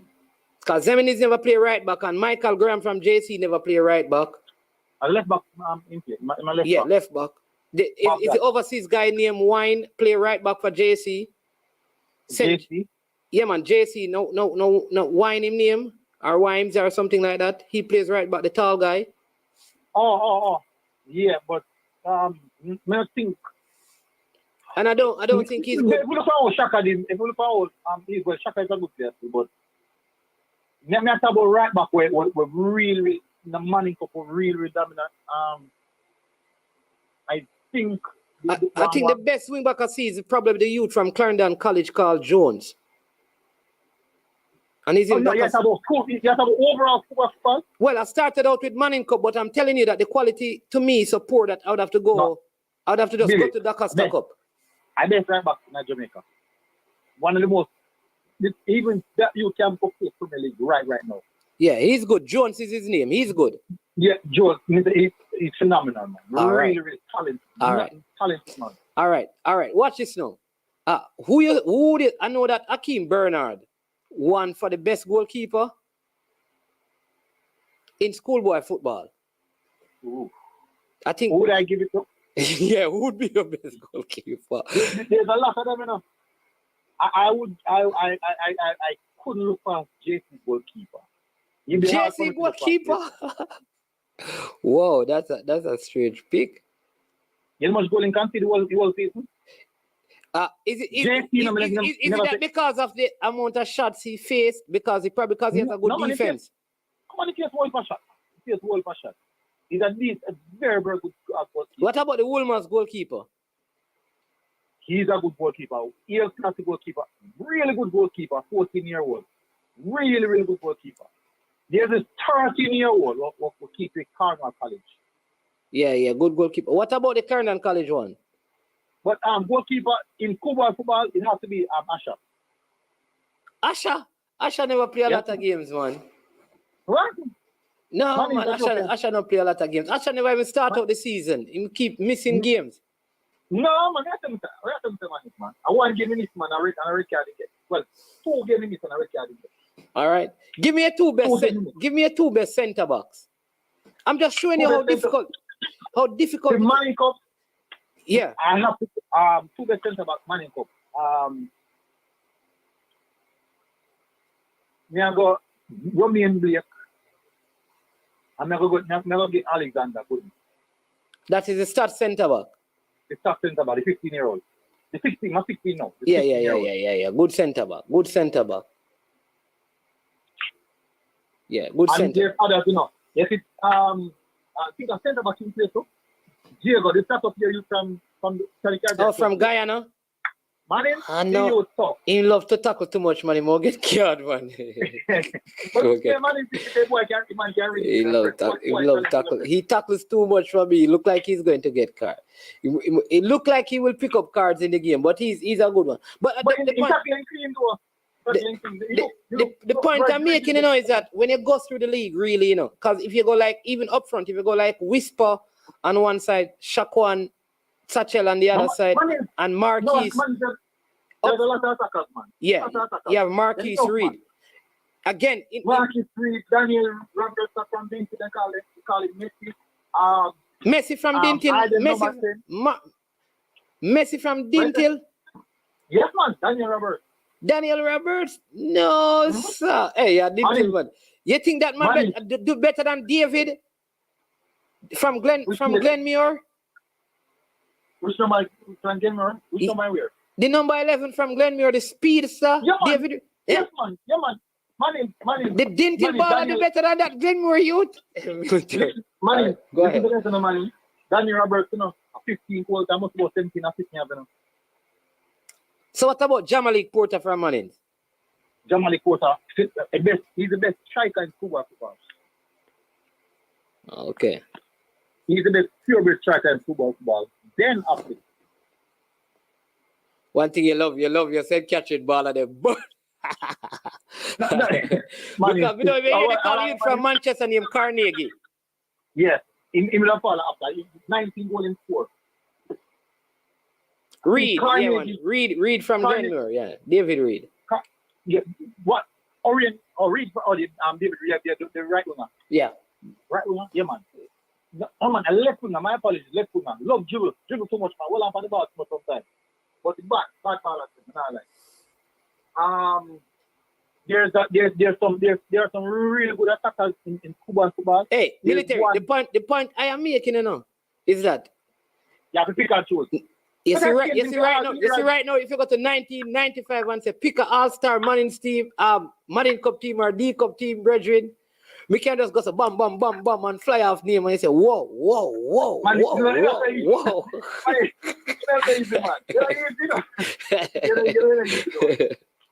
Just like he wrote for across the board, man. You know, like he wrote for across the board. But Yeah. I think football in Jamaica, we're really stagnant. I mean, I hope that we become visionary in what we are trying to progress this thing. Because management really and truly, we might feel like the boy. Some of the time they tell me the boy, we just listen man and some of the time they say, no, not really, no. I think what we are doing as bloggers, as persons who are bringing across this information, what we are doing is really, really trying to fix the issues. Right? It's not fix the issues, but I like to say kind of fix. Because, you know, if you have a car, you know, and the tire bust me, you drive and never realize the tire bust, you know. And somebody outside that car applies to say, hey, tire bust, you know. So I do think that we have the kind of role into guide the JSS or help the JSS to the direction of how the modern world go. Because they need help. They need help. Even though Ita don't want help, if Ita don't like to be scrutinized, even them have them. We go piss out. Put them under some pressure this year, but me love Issa need to fix some things, man. They have to fix it. Them don't like to be scrutinized, but me not that. My thing military guna is here's the thing. Issa need to change a fundamental thing. If the coaches move players or the school administrators move players and players are not allowed to play for whatever reason, it is the coaches that they need to put suspensions on and not punish the players. I think too often the rules seek to exercise discipline on players, punish players. Rather than person make a decision. Like, because some of these decisions are the coaches who are causing it. So a coach will, for example, take a player from this school to that school. The player can't play, but the player can move. And the player sits down for 2 years, 1 year, 3 years, and don't play because they bring in other players. I think when those things happen, we need to stop. That player should be free to go and play anywhere he wants to play. And if there's a problem, you say to the coach, you are the adult in this. These are our kids.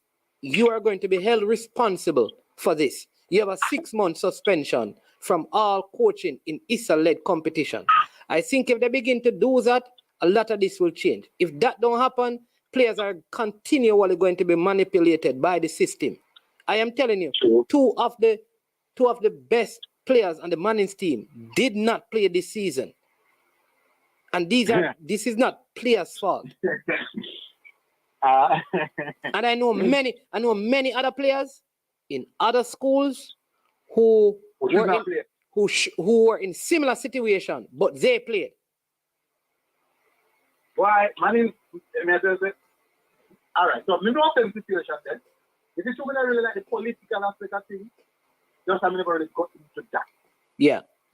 Because there's one particular school, striker to the school, and the striker carried the school actually, no. I didn't carry the school, which he shouldn't be playing.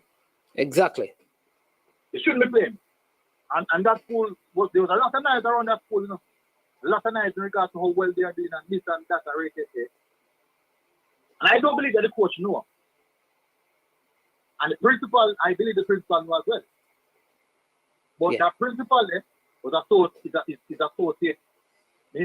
But anyway, management, that I don't know what they never really go. When they jump out at a part stuff, still, but I don't know what. And that is where fundamentally I think Issa need to change. Somebody's asking what the responsibility of the parents. They are minors, all right? All I'm saying is that if you want to sanction the parents, which not going to make any sense, you have to sanction. What I'm saying is that because they are minors, you should not sanction the kids. Yeah, I agree. But you are going on. Management, you have a son, right? Yeah. Your son plays the money. And me a coach JC. And me look for you and say, boy, if your son comes to play JC, all expense secure, basically the scholarship market. Yeah. Wouldn't you allow your son to do that? Got not take one whole pressure off your back as a parent. Yeah, absolutely. I understand, P. Yeah, of course. So when a parent get the opportunity for something like that, it makes sense to them. And it makes sense for the son as well, because that child will get to play football, not going to take pressure off my mother back, not going to play for one of the prominent schools in football, and he's likely to win something, wants to keep in top form, and he'll be okay. So it's a win-win. Yeah. So it may look like an exploit. Yeah, but the problem I have now, win-win. here's the problem I have. So that player goes to JC, based on what you said. He goes there, but JC brings in 5 other players. So that player now can't play. He says, Mommy, I want to move. I want to change the school because I came here, they brought in other players, and I'm not playing because I am a fall outside of the quota, and they found 3 other players better than me. I want to go back to my old school and play, or I want to go to our next school and play. That player is told, Issa says, you cannot play. You will not be allowed to play. I think that is where they need to go to JC and say, listen, you made a commitment. The player is not playing. He has to be a part of your quota because there's a commitment that you made to him. And so those who you brought in after, they cannot play. If that is not the case, then the player can leave and go and play where he wants to play. But you have to sanction the adults in this. That is my one thing I want Issa to fix. Because that is the only way it's going to be stopped. If you start sanctioning the leadership of the schools and the coaches. I agree with that. But can the principal sanction themselves? Man, you're allowed to say that? I'm asking if the principals will sanction themselves. I'm asking a question. Will they? I don't think they will. But that is where it has to go, right? And then... Hold on, man. But then the people don't make the decision, man. But that's what me ask you. That's the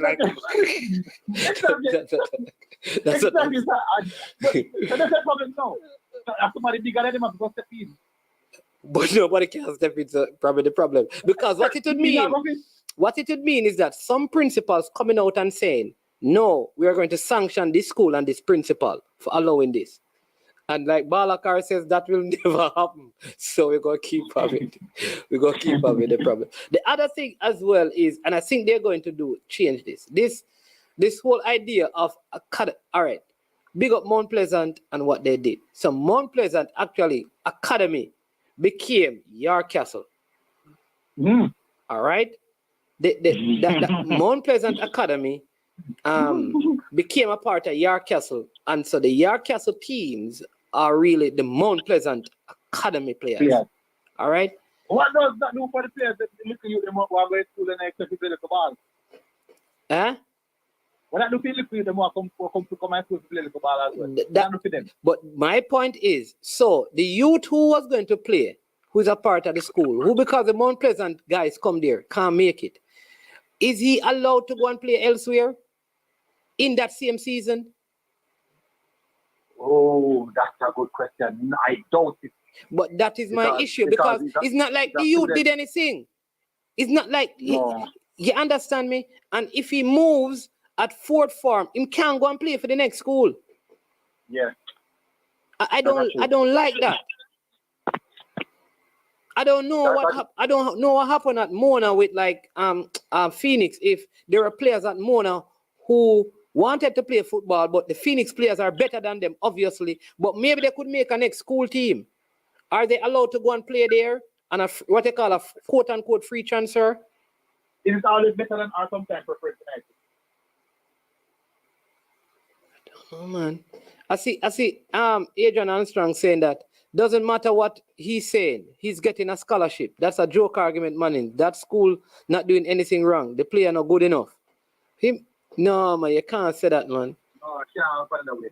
What you mean the player not good enough? If the player knew that he was not going to get any game, he would not have gone to the school. No, he would have not have gone. He wouldn't go. That is the point, AQ. You mean so that doesn't make any sense? And remember this, you must also understand this, that when them say them give you a scholarship, if you're not playing, you're not getting it. Hey, chill up. And that is the reality. And that is what. So I think all of these taking players and whatever offers are being made to the players, you need to go through Issa. So that the school are held accountable. The parents, this is probably the parents, when the schools come to you and make promises to certain things, you need to send a copy of it to the governing body. For them, yeah. I hope that it's not a pistol because one time my boy playing as a baby of the one. It's a baby of the one. The man say, man want live in a utopia. This is a part of life. It happens every level. Step up your game. AQ, call me. Call. AQ, no AQ. Listen. AQ, fine. The player is not good enough. But if the player says, all right, I want to go and play for Wolmer's.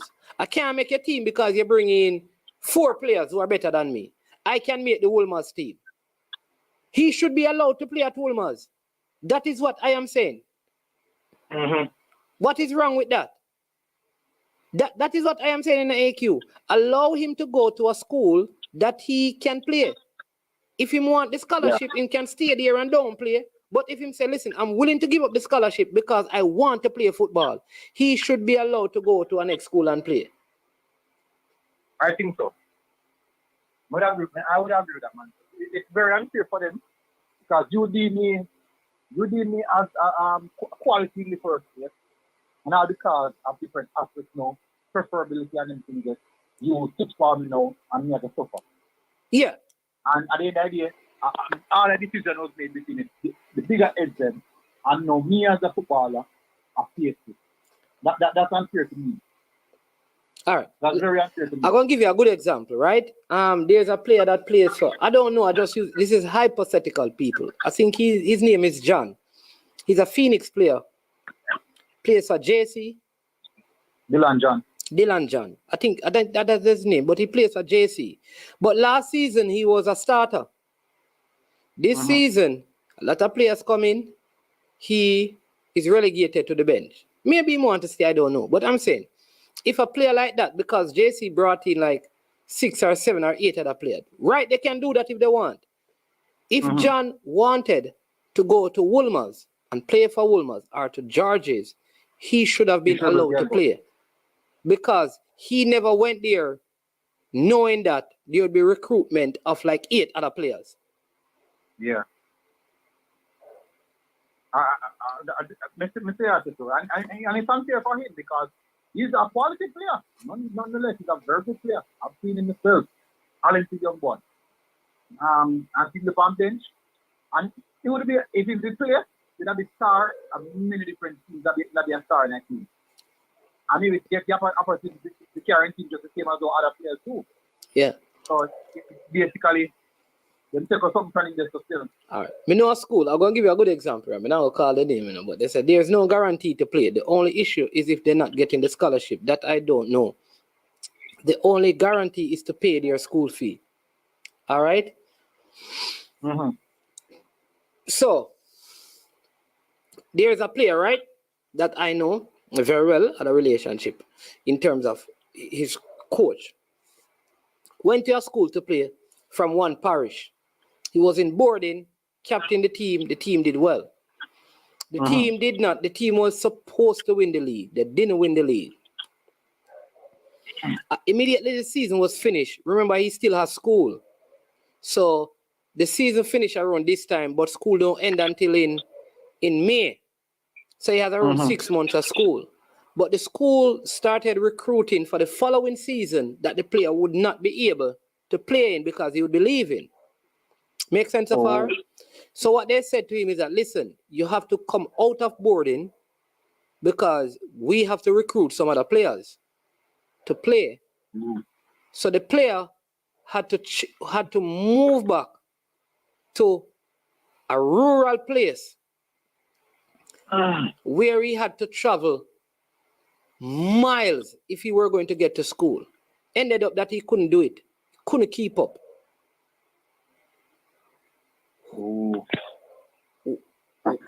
That is the issue that I have with some of this. That's tough. That's a harsh reality to go by there. Very, very harsh. You know, I wouldn't wish any one of my kids to go through that, anything like that. I wouldn't wish that at any other child out there.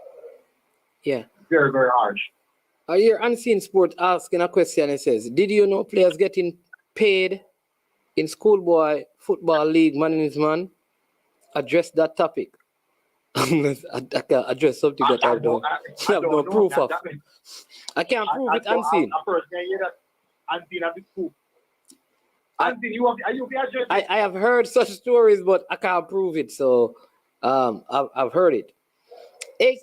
Adrian says, Issa said him transfer too many times. He took that risk. I don't know that it's unfair.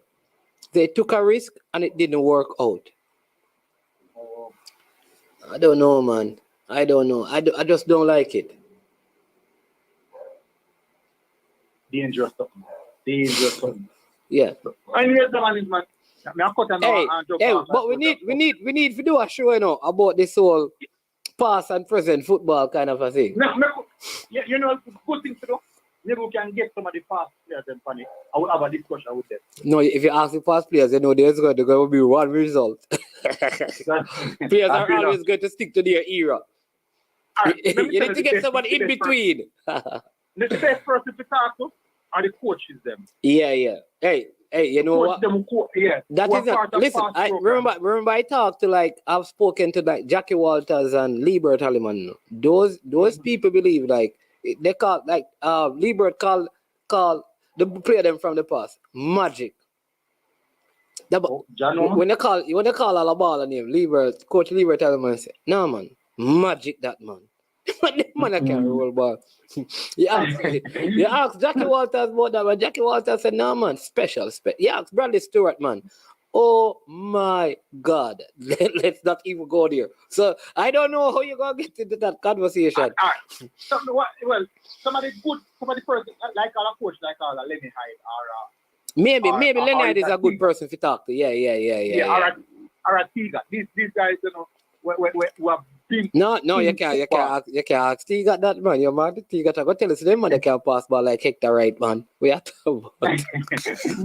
I'm telling you. I talk to them in the military. Lenny Hyde is a good one. Lenny Hyde is a good one to talk to, though. Yeah, I think Lenny Hyde, because Lenny Hyde, you know who me think so? You know, man with the links, you know, Sammy. Yeah. Sammy is good too. Yeah. All right. Yeah. I want in any reason talk about periodization. Good person to get to. Yeah, man. Let's see if we can set it up and make it happen, man. All right, my boss. No problem. I hear the man. All right, best of military. Keep up the good work as usual, man. Appreciate the link up. Hey, the man in people, man. A man in van and a man support us. Hey, tell your friends to come and match. Oh, me never talk.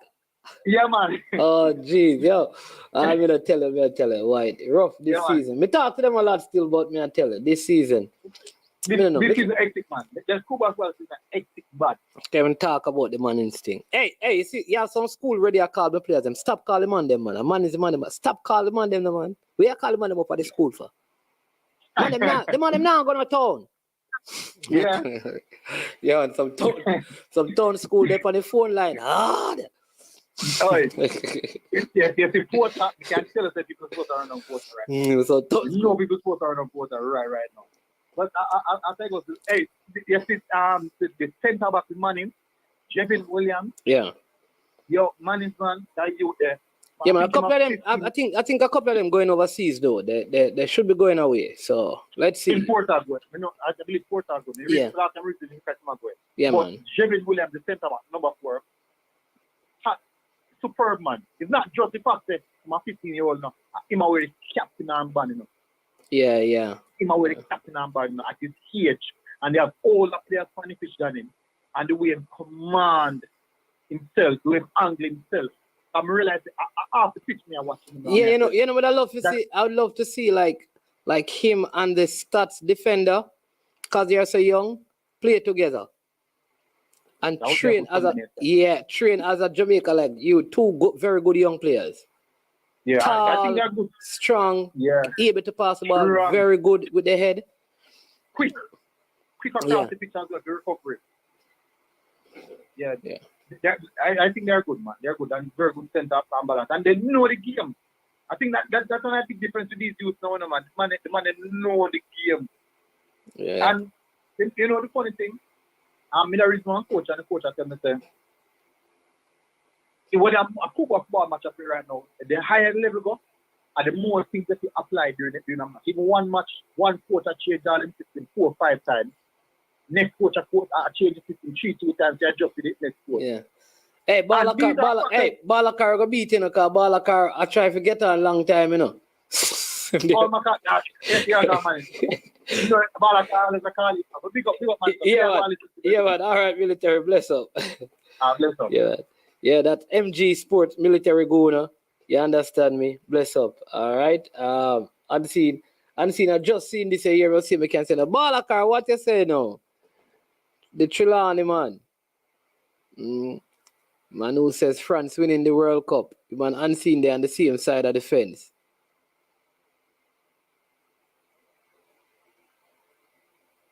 Yeah. So let's see if we can. Remember at 4:45, we have a big one coming up with Coach Robin Fraser. Yeah, that's going to be a big one. You don't want to miss it. You don't want to miss it. So please stay tuned to I Am Sure Sports for that one. What is it? Balakar. Oh, go on, no, my general. You don't beat nobody, man. That's what I talk about. What may I say, though? Yeah. You did talk earlier, and me did say, we not do it too, with couple schoolboy players because, mean say they win the league, but they do good. Remember, say, back in 2005, 2006, you have Woodbine, you have Evan Taylor. Yeah. You have couple youth from where the school name Gospel Stewart. You had what's his name? Pepper. Good player. The goalkeeper Pepper. You have Petersfield, you have Boota. You play against Boota. You have a whole heap of them, man. And the team where Mobile United did win the league with 2 times. I just that Costa Cup players play feet. You have I don't know which school Jacomino Barrett go. Which school him go? The St. James. St. James him go? I think so.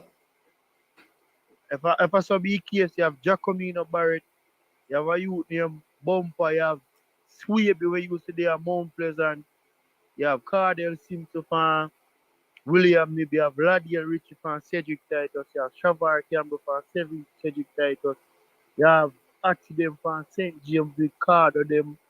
You see me? And Fabian McCarthy too.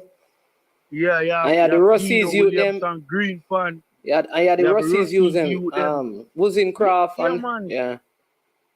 The team there are big schoolboy. We don't check the ratio. They not blend them to a 5-year program. The man them win 2 and go how much back-to-back finals. So you must know, you see me?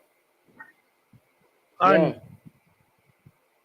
military gonna make one talk where I can agree with him, fan. Probably Yanni agree on that. And the youth from CC are the best right back. The youth they look like a right back. I think his name is Jones. I think he's O'Keefe for Jones or something. Last year when I see Staple for first, I play for Arbor View, the youth they remind me of Staple. Can kick the ball, can cross the ball, can tackle, and can attack. You understand? Yeah. The centre back for stats. I love to see him and Daniel Mitchell play. And the centre back for Clarendon College at the Adges. I love to see him and the Manny's captain play. You understand where as a bigger baller we can as a bigger man than them can talk to them. If you say I want good. No, but the Manny's youth and Hodges play together. And the Manny's youth was the captain for the Mount Pleasant team that went overseas and did well, Javin Williams was the captain. You know what Mount Pleasant too? He was at Mount Pleasant, yeah, man. So Manny's man. And then again, me here, one thing I not gonna agree with him. You see the striker from your school, good striker. But Manny's man, me need somebody like in the Premier League or one coach about the place. Need to take a look on that striker we got Manchester. The man I raw deal, me I tell you. The raw deal and the real deal. Real deal, raw deal, anything. The man can turn, man can take on play, man can buck 2 foot he can use. No, man, Good striker. no, what military Boona is saying is in terms of a pure centre forward. Jamali Porter is a pure centre No, forward. me that give Manchester you because guess what? Porter needs to get more body. And if you roll up the ball, him not gonna do that. But if running at you, him go kill you on that. Yeah. You see me? All right. Maybe you're Yeah. unseen, obviously, because unseen, they here, you know, and I'm, that him Chelsea jersey or I'm France jersey. That we No, know. man, a France back, man, I can't say that. France a big side, man. Oh, Do Brown that, man security. So Brown man security, military Gruna, Bala car, unseen. Them World Cup end No. when? Friday or Saturday? No, you're going A Friday or Saturday on the World Cup end. A Saturday we all kill England. Don't do that, man. Man. Yeah. You see, you all long you watch France. Yeah. They can call out from 98 squad come straight up to the squad. All right, the mayor unseen of himself still unseen. What say you? Looking all around. Say, but what you mean? France now win. Man, Yeah. man is man. Any Yeah. team come, Mbappe go deal with them, man. Don't worry yourself. So now beat England. Any team come. You know what I mean? Unseen, you know. Of course. Harry Maguire. We don't have to use Kylian Mbappe and beat England, you know. We can use Dembele and Koeman and Giroud, you know. We don't have to use Kylian. We have other players. Every ball for the team. True. Keeper alone, Every ball. Don't trust that keeper. Who you Keeper go good, with? man. Keeper good. Yes, I mean, Keeper trust good. him, man. Have a goal for you, you know. Don't trust him, man. But me know this. Alright, I said the book stop for Brazil state, man. You can't beat Croatia. What? Actually, maybe remove you for the stream, yeah, man. You mean say Brazil can't beat Croatia? Then? Say Brazil can't beat Croatia. Man. I'm going to do this, you know. May I watch a little clip and it flashed to my brain. Between me and you know, Brazil and France are a World Cup final. Yeah? I'm going to tell you what's going to happen. Brazil going to score first and a hype up. And guess who killed them in the end? In 76 minutes. Kylian scored 2, man. Are we trying to get the ball, car? You must have on spicy hill, a sniff some spice. A spicy child, a sniff some spice. No, so I'm going to live up there, man. I'm going to live the part of them, man. The first place, man. What big man thing I tell you do? You got to deal with the World Cup proper, man. Me a car walker, they come out, they make up so nice, but it's not just Kylian Mbappe England is playing against. You don't want to play against everybody because you yourself can't go manage. So I'm sure what you talk about. So you think that Kylian Mbappe faster than Kyle Walker? By mile, right now. Alright. Man. I overdrive it up. You see, I Luke Shaw when he fire up there, so Luke Shaw go play against him and Dembele go play against Kyle Walker. What I'm sorry for them. So who you have to stop Hurricane? Burn around them, man. Burn around them. So team look on them. You know, so far, are the youth from Bayern Munich the best defender we have right now? Varane they go downhill. So you think you look right? You think you look right back can stop Phil Foden, and you look left back can stop Saka? Man, hold on there. You see the error brother there where they play left back, Saka can't pass him. You must be mad. I want the best defender that in our league, in our tournament right now. The mad management. I bet you say, yo, probably Rashford will give him a hard time. With Saka. Saka can't do nothing, man. What you go on? See, Arsenal is a problem there, you know, Jesus injury. What kind of problem with him? When last Jesus scored a goal for Arsenal? Man is man. You know, say bias. Man is man. He not scoring a goal. He might play good, but he not score. Well, but you know how Jesus play the way how he play, he make a lot of goals score because he open up space in the midfield. Them management, you're talking a little bit biased right now. No, West Ham, we have on the transfer window. We're going to beat West Ham. We just going to start Eddie, beat West Ham on Boxing Day, and we're good to go. You sure about that? All right. What positive, man? Unseen, what you saying now? Brown man security, management, no one in the World Cup no faster than Mbappe. We will see. Kyle Walker saying faster than him. Unseen, what you saying? When we hear people them talk about say we make Mbappe in a run against the same goal. What Jamaican say when a man fast? None of that, management. Why? None of that.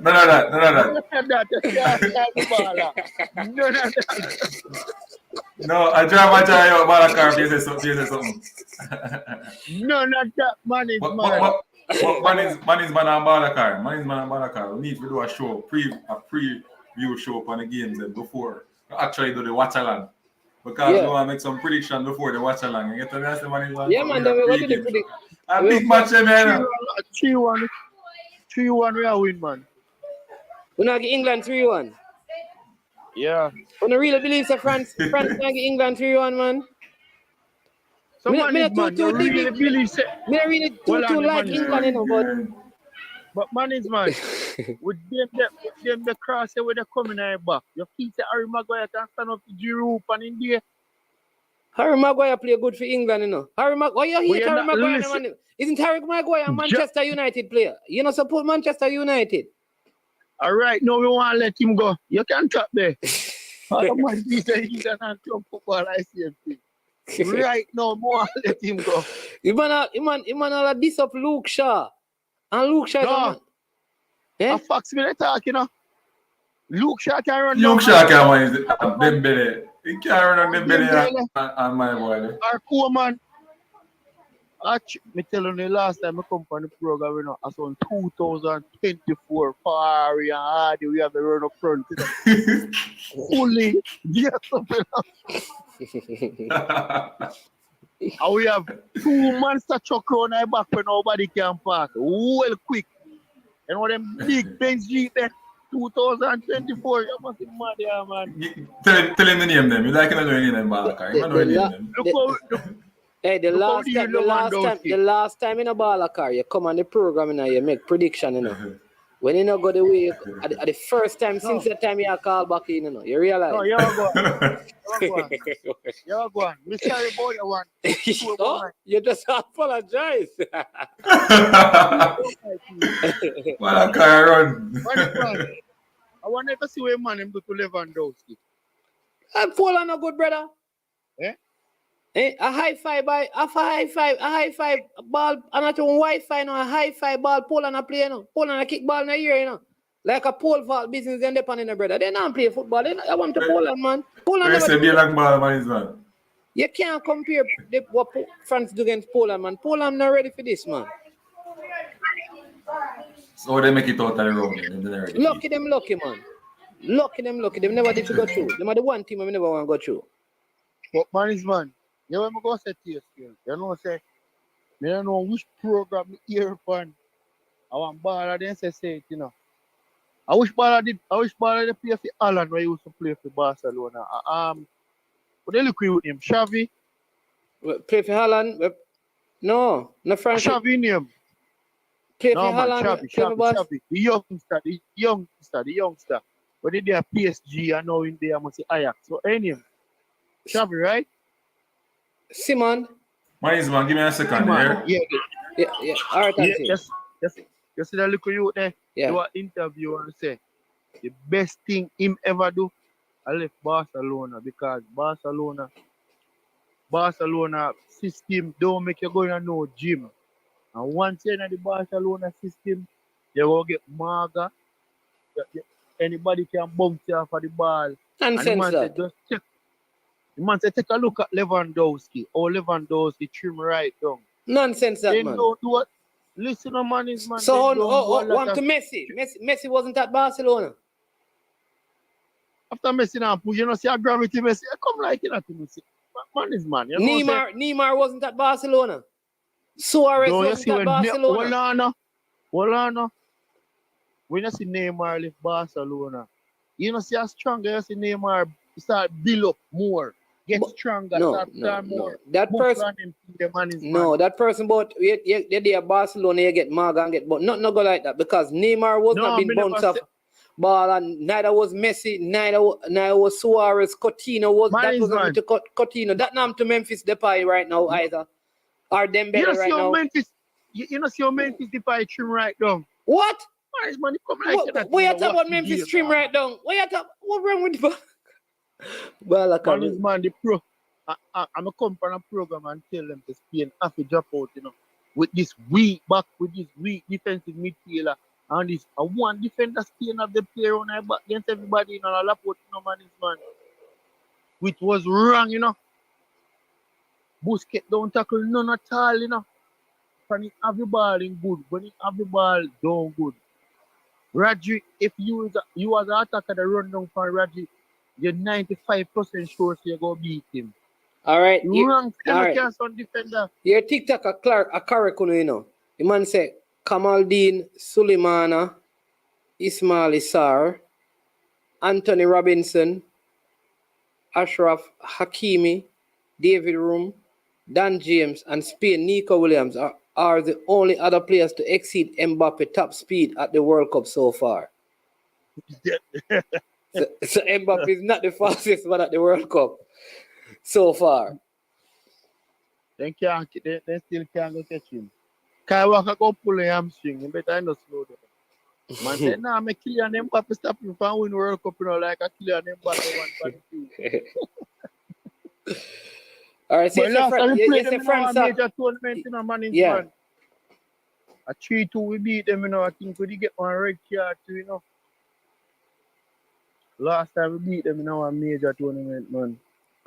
So it's France all the way? Without a doubt, man. Can't change, man. Okay. So who would your starting 11 be? Who? France against England. They're the same starting 11, man. I'm not trouble nobody. What is the same starting 11? All right. Up front. Same front three. Giroud, Dembele, and Kylian Mbappe. Kylian Mbappe. I couldn't change that. You know, I make the same way you have Rabiot. You know, see, I test you boy, they try to test me for same, you know me play them. Man. One squad, man. Yo, that's so cool. Right now, I know we going to start and we going to put on the team's team against Croatia. Who? Man, we are starting to change him, you know. We can't tell you change him to, you know, man. We can't tell you 98 squad. From the DDA, the same secondary was to play for your team. Henry, Wiltwood. You can't tell everybody. Axty and entertainment and nonsense that though about Barcelona thing. No, for real, I need to take a look on the player them. I not agree with that, right. Balakar. I agree with Axty and nonsense still. All right. Everybody have their own opinion. The piece of the coach make a blunder yesterday by taking off a Gavi name so early, or Pedri, one of them. The number 9, a Gavi, right? Him that make too much foul, man. The Moroccan team is a good team and big and strong and powerful, man. All right. So you see why I tell you they're not doing no gym work. So you feel say the coach should have carried Thiago to help them in the midfield. That's the truth, man. Blunder and a most in selection still, you know. See, Ricardo Robinson, England beating France. Dream that the man did a dream, man. In my dream, man, is man. My dream. All right, Balakar. I live up at Oak Road. We're going to take our next call. Yeah, because our next France supporter want call in, you know. All right, boss. That's everything. Yeah. All right, respect Balakar. We're here from our next France, man, you know. You hear what I say? Unseen, yeah, man. Ricardo Robinson says England beating France. You think that possible? But I'm not supporting England. See, TikTok say England has Mbappe covered. England to the semis. Good coaches and teams can counteract counteract speed. Southgate got it covered. Kwame, big up yourself. Well, man is one, I think. I don't impressed by England ball game. I don't want England to win the World Cup still, but I think they can beat France. Go ahead and sing your time. I think every team think that they can beat France, when until they play them. You understand me? It's that in the last World Cup, every team think that they could beat them, but it's a different ball game. I think France. One problem I have with France is how they defend. Defend too deep. They show all their teams that they play too much respect. You understand me? But maybe that is the tactics that Deschamps using to get his result, and it's working for him so far. But I just think that giving Harry Kane and the Bellingham and those Saka so much space to do what they want to do may harm us. But I think the English team, they're also thinking how they can stop Mbappe and Dembele and Giroud and Griezmann. Griezmann so far have 85% of the creativity played in the France team going forward with the ball. So they have to find a way to stop those three players, especially Giroud now is scoring a lot of goals, man. I think Southgate really wrapping his mind around that. The defense is getting better for France, but I just don't like how they defend deep. You understand me, man? I just don't like how they defend deep. But looking bright, trying to stop Mbappe it's going to be a hard task at this moment. So you say no one can stop Kylian Mbappe. I just want to get you thinking. When they see me, don't. No, you see me, no, you don't. You understand? Right, the speed, lightning. You said both type of speed.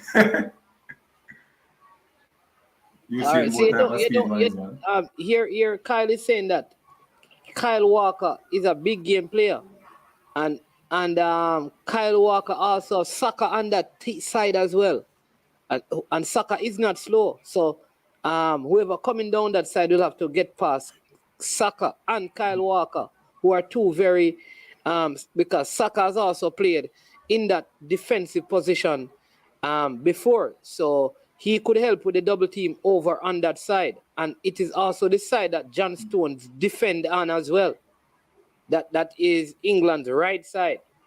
So he has a lot of support over on that side. That's true. And John Stones is not a speedy defender. Henderson also covers over that side as well, because Declan Rice plays more to the left in defending. But if you know that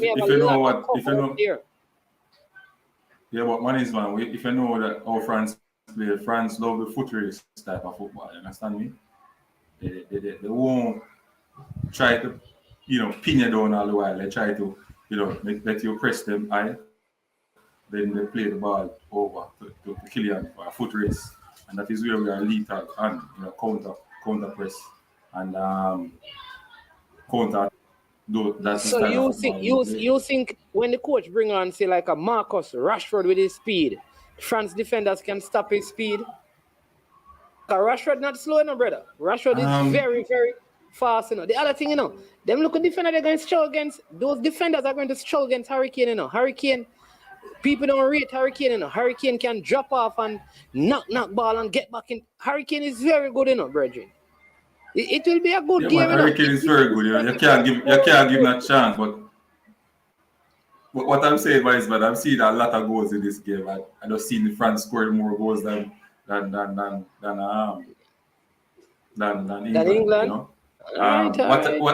I would say though, the goals that England scored against the African team, they won't get those goals against France because those players is going to be on the floor. You can't get a breakthrough. The African team. Yeah. I'm not getting opportunity to run through the midfield so easy. I'm not Rabiata kick it down. Okay. You understand me? I'm not getting opportunity there. But I haven't seen England break down a team as in ping the ball around, move the ball around and pick. Look at even Spain with Morocco. They tried their best. They make over 1,000 passes, man, and could never get a proper shot and target. Only one shot on target in the whole entire match. And 1,000 pass. You understand me? I see them win scoring goals and counters and stuff like that. Not in the match versus France, but they're not going to get a lot because France style, sit back and then hit you on the counter. I don't think they can beat England like that still. I don't think so.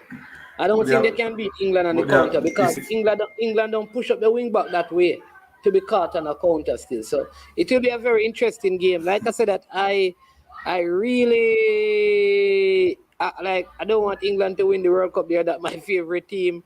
But this France versus England game, I could see England beating France, although I think that France will get the upper hand. But I'm seeing if I was a France coach, and I know you though, if you were the coach of France, you would target a certain player on this England. Oh. If I'm the France coach, no, I don't targeting anybody. Who target Harry Maguire? Who are they going to target him? Listen, Harry Maguire is going to be very good against Olivier Giroud. That is the kind of player that Harry Maguire, I think, will do good against. We have a caller coming in. Caller, good afternoon, caller. Welcome to I Am Sure Sports. Good afternoon, man. Yeah, man. How you doing? Pretty good. All right. This is a whole mirror and France, man, you know. So after listening to I'm making a few comments, I was thinking about a lot of the players, man. You were making reference to the 90s players. So one of the reasons why we don't easily remember the players from the 2000s because there was a big shift after the 90s. A lot of the best players stopped going into the Premier League and playing and dominating the team because they weren't playing. Right? So even me, like I remember, I couldn't remember enough names until come after the point and they are talking about it. And a lot of the names are quite. I don't even remember how much I get to that Darren Mattock. Darren Mattock is a 2000 player. All right, Darren Mattock. It's a lot of them. It's not one of them. You have Darren Mattock, you have Deshaun Brown, you remember because of country. Yeah, man. Stats, yeah. Jason Johnson from Manchester, right? The same on your sister. There's so many players that went but even Bowser, and he was 10 stones and never played at a big school. But when he was at Manning Cup age, he was a top player in the Premier League. Over the leading goal scorer, the second leading goal scorer, and he Boyson from relegation, Jamil Hardy. All of them players there. And only top players come from. All right. But I can go back to if I go back to the 90s, right? I can name enough players who did the same thing. So what I am saying to you is that there were just as many players going overseas, mark you in the MLS, a lot of them, but those who stayed out of the crop also did well. And those who went to college overseas did well. So at all three levels, the players in that time did well. So let me give you, for example, Paul Young went overseas, did well. You had Tyrone Marshall. I'm getting a feedback. I don't know why. Yeah. Hold on. Don't mix up. Remember now, we're going by decades. So it's not only because you're mixing up 80s with not called Paul Young 80s. Yeah, man. So I said 80s and 90s. Remember, that's what my original right. I said the 80s and the 90s, 80s and the 90s, right? Because this is the back end of the 80s coming into the 90s. The 80s and the 90s is to me the best and biggest crop of talent Jamaica has produced. Right? And so my thing is that during that time, right? The talent, there were three eras that they broke up into. Some stayed locally, some went to college, and some went to professional football. All 3 sets did well. Those who stayed locally made a name in the Premier League. So even if the best ones stayed, if the best ones left, the ones who stayed did well. All right? The ones who wanted to pursue education, like the Chipper Morgan and all of these guys, they went to college, they did well in terms of the records in college football. Those who tried, went on to MLS or to A-League or whatever, they also did well. What I find is that there are some now in the 2000s who go overseas, but the quality is so poor that those who stay don't dominate in the same way like back in those times. Go ahead. Okay.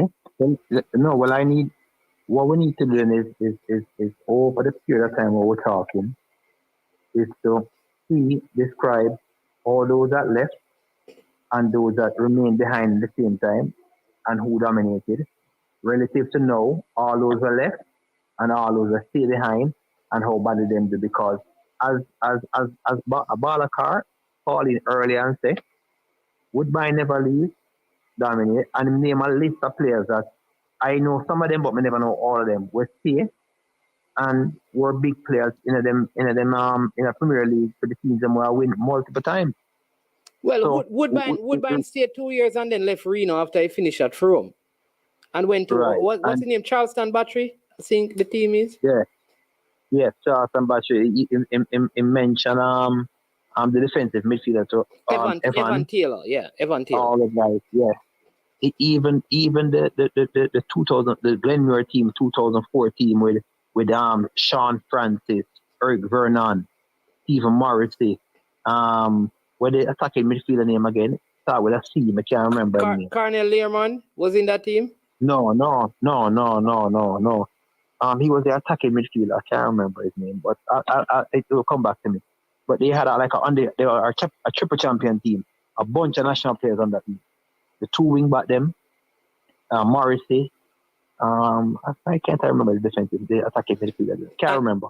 I think that was a team. That was from that point right there was when we ended up qualifying, because we qualified for I think under 20 in 2011. So what I'd say is that between 2000 and around 7, there was a good crop of players around that would have qualified us. So there was that point in the 2000s that was very, very significant. But when you go back, AQ, to the fact that we qualified for the Senior World Cup in 98, we had a 99 qualifiers, a 2000 and I think 1 qualifier at the youth level. 2001, under 20. Right, yeah. So you realize that a lot of those players were 90s players. And then when you look at the World Cup team, those were late 80s, 90s players. So that by itself is saying that, whoa, when it was harder to break into certain markets, we had like the Paul Youngs, the Walter Boyd, the Anandelo, the Gregory Mason. A lot of these guys were not major markets, but they were overseas playing. Freddie Butler, Dean Sewell, all of these guys had gone over, the Chipper Morgans, the Troy Pinnock, all of these guys were overseas playing football in university, doing well. I think Shavar also left during that time. Shavar left about 99. Yes, Shavar was right around that time because he went to the Youth World Cup. I believe Shavar Thomas. He was of the under 21, under 20 team in 2001. He was him and his brother both played for Jamaica. Right. In that time as well, you had players like Jermaine Johnson, Ricardo Fuller. I mean, coming through the system. Those players also left from Jamaica, along with Ricardo Gardner, directly from Jamaica. Though those moves happened in the 2000s, but they were really players in the 90s. Right, Gardner left in the 90s, so. Right, but right after the World Cup. After the World Cup. Yeah. So they were during that. But there were 90s players. There were 90s players, and so when you look at the crop of them that stayed behind, like none of the Charlie Smith players really played overseas, as far as I can remember. Wilson did a little stint in Canada. Yeah, that Norman Manley team. Yeah, that Norman Manley team as well. None of them really played overseas. There was a Clarendon College team with Linval Dixon as well. I mean, that was that. So you had it right across. I think there was a Cornwall College team that had like Dane Richards on it in the 2000s as well. That team was part of the whole crop of players that qualified as well with Dane Richards. Okay. What I'm going to do is, those names just came to my mind, and since you break it down into two different sections, I'm gonna get the name then, because I'm sure there's more that me just don't have on the top of my head. Because as I always said to you, I don't think the talent is consistent there. But I will agree that the 90s, when you look at the 90s were definitely they did a lot of the guys went pros, and I may make an exception for the 90s because they were also even like the Irvinos and the Duttyman and the rest of those players that look like bona fide pro players that just never really have those opportunities. Yeah. Right? Yeah, I'm telling you, that 90s era, that 19 era, you had like this guy called Milton Griffiths. They call him Bunny from Cornwall College that went to Germany. I remember. Then he went and he played for us in Harborview. Right. No, that's Winston Griffiths. There's Winston Griffiths. No, man. I know Winston, man. Winston was a lefty. Winston never played for Harborview. Winston ended up going to LA Galaxy. Right. But I know Milton Griffiths. I know what you're talking. Right. He's a midfielder, a scoring midfielder. There you go. I think he played for Harborview too. He may have. But go on. May have. Yeah. So, somebody was saying that you were talking about Ricardo Cousins for Glenmuir. Ricardo Cousins. Yes, Ricardo Cousins. Yeah. Yeah. So there are some, but as I think, like when you look at it, you have like the Lamar Walker, just one. You know, you have like Tyreek McGee. When you look at the different eras, you realize that the talent itself has not, even with greater opportunities, they have not matriculated into, I would say, like Tyreek McGee did not set local league on fire. He has not set the national program on fire. He has not set college or where he's at on fire yet. Maybe it's still supposed to happen. And you and I can go back and look at some of the 90s players and said, listen, those who stayed for the most part, most of them became household names. The top ones became household names. You look at even players from your school in that time. You can call some of the names, you know, from Woolmers, you know, when Woolmers had that good era in that time. Either they went to college and did well, or they stayed out here, played in the local league and did well. Like Puppy Dog. Right.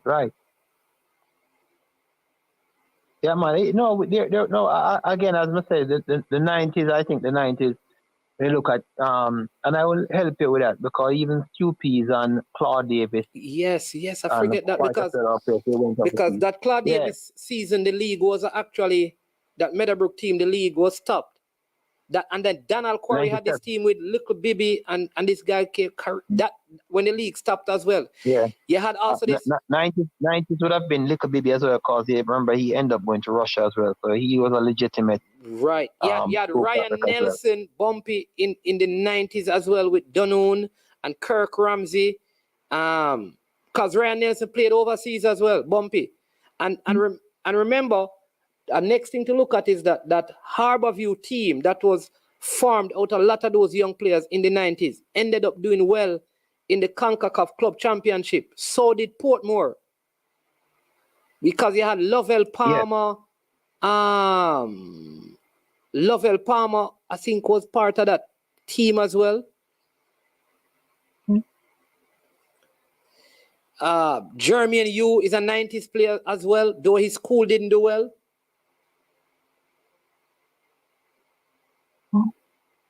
So it would be good to, like I said, if we can get the numbers so that we can be more definitive in what we say, though.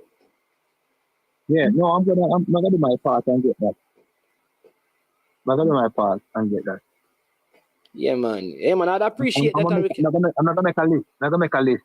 Yeah, I'd love that. When you try to think of the top of your head, you forget and miss out a lot of people. Yeah. And we can do that, man. And you say France all the way.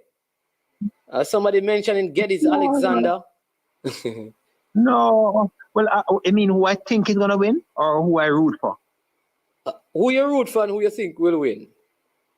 No, I'm only root for Jamaica. I'm not being born about this one. But who I think will win. I used to, when I was in school and playing and things as a young man, I used to root for Brazil. But now I'm anti-Brazil. I don't want them to go 6 and everybody else before. That was strange. I don't have that kind of loyalty there, you know. Okay. Yeah. So I don't mind France. I think it will be France and them in the final. They look the two best teams. Okay. So France, two best set of wingers too. So I think France, but Brazil look really good though. But I say my fingers crossed for France. All right. And you don't like how Portugal look yesterday? No, well, without Ronaldo. I like how you're looking at, but they them tend for disappoint us. But how, as far as I still think that France and Brazil look better than them. Okay. But let's see if the new forward continues playing well. Because if he turns out to be a revelation, then it might change how things looking. Because they really weren't dangerous up front. So let's see how we make them look in the next game. After the next game, we can reassess. Yeah. But for right now, Brazil and France. All right. That will be a good final. That could be the third time in recent times, 1998, 2002, and now 2022, 20 years after. that would be an important and interesting matchup. 20 years after, they meet in the final. Yeah, and the Brazil will be going in for some revenge, don't it? Yeah, well, 2002, Brazil won it. But I think they were knocked out by France after that. I think so, you know. Was it 2006? Wait, repeat what you just said. What's that? After Brazil won in 2002, I think France knocked them out. Was it 2006? In 2006? I don't remember them information there. Yeah. But what will be interesting is that the last time the World Cup was in South America, you know, was 2002, you know. When Brazil took it, you know. Since that, it has stayed in Europe, you know. So 20 years later, you know. No man. 2002, it was in it was two places that held it. It was South Korea and No man. The World Cup, the cup itself, not the competition, but the World Cup itself. Okay. Yeah. Okay. So South America has not held on. Oh, meaning a South American team won it in 2002. Right, with Brazil, yes. And since then it's been all European. Right. So after Italy, Spain, Germany, and France. Yeah. Yes. It's been quite a while. Yeah, 2006, it was France who knocked out Brazil. Okay. Call up. You won't have Brazil in the finals, you know, because Croatia going to beat them, so pick a different team that France will play. Me ma talk Wednesday? We'll let him say it to you himself. Go ahead and see Sports TV. Say it again? I said pick a different team that France is going to play in the final because Croatia going to beat Brazil. Oh. Well,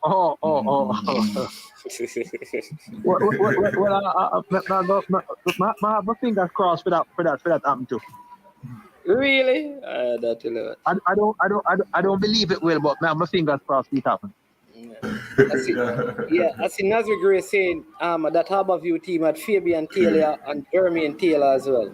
I don't know what schools those two players played for. No, Jermaine Taylor played over in one of those schools out in the east.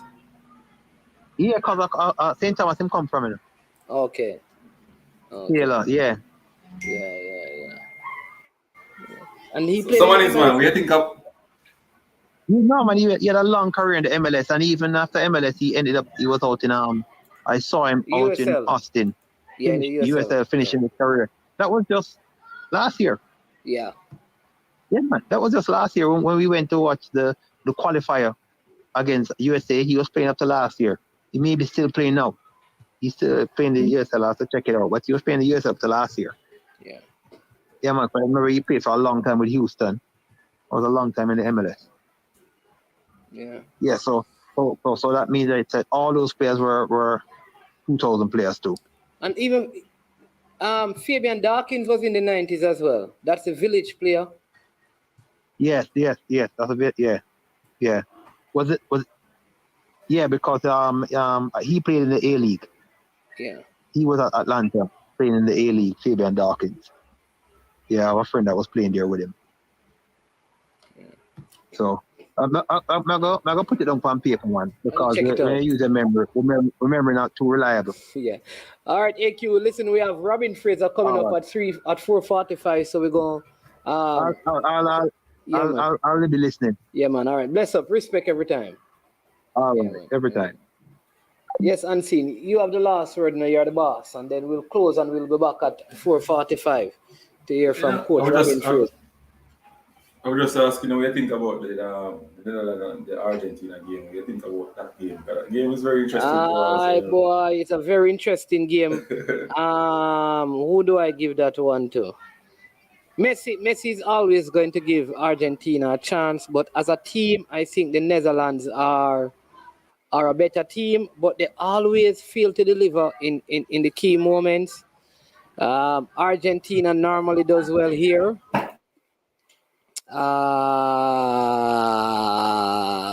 Whoa. I am going to go with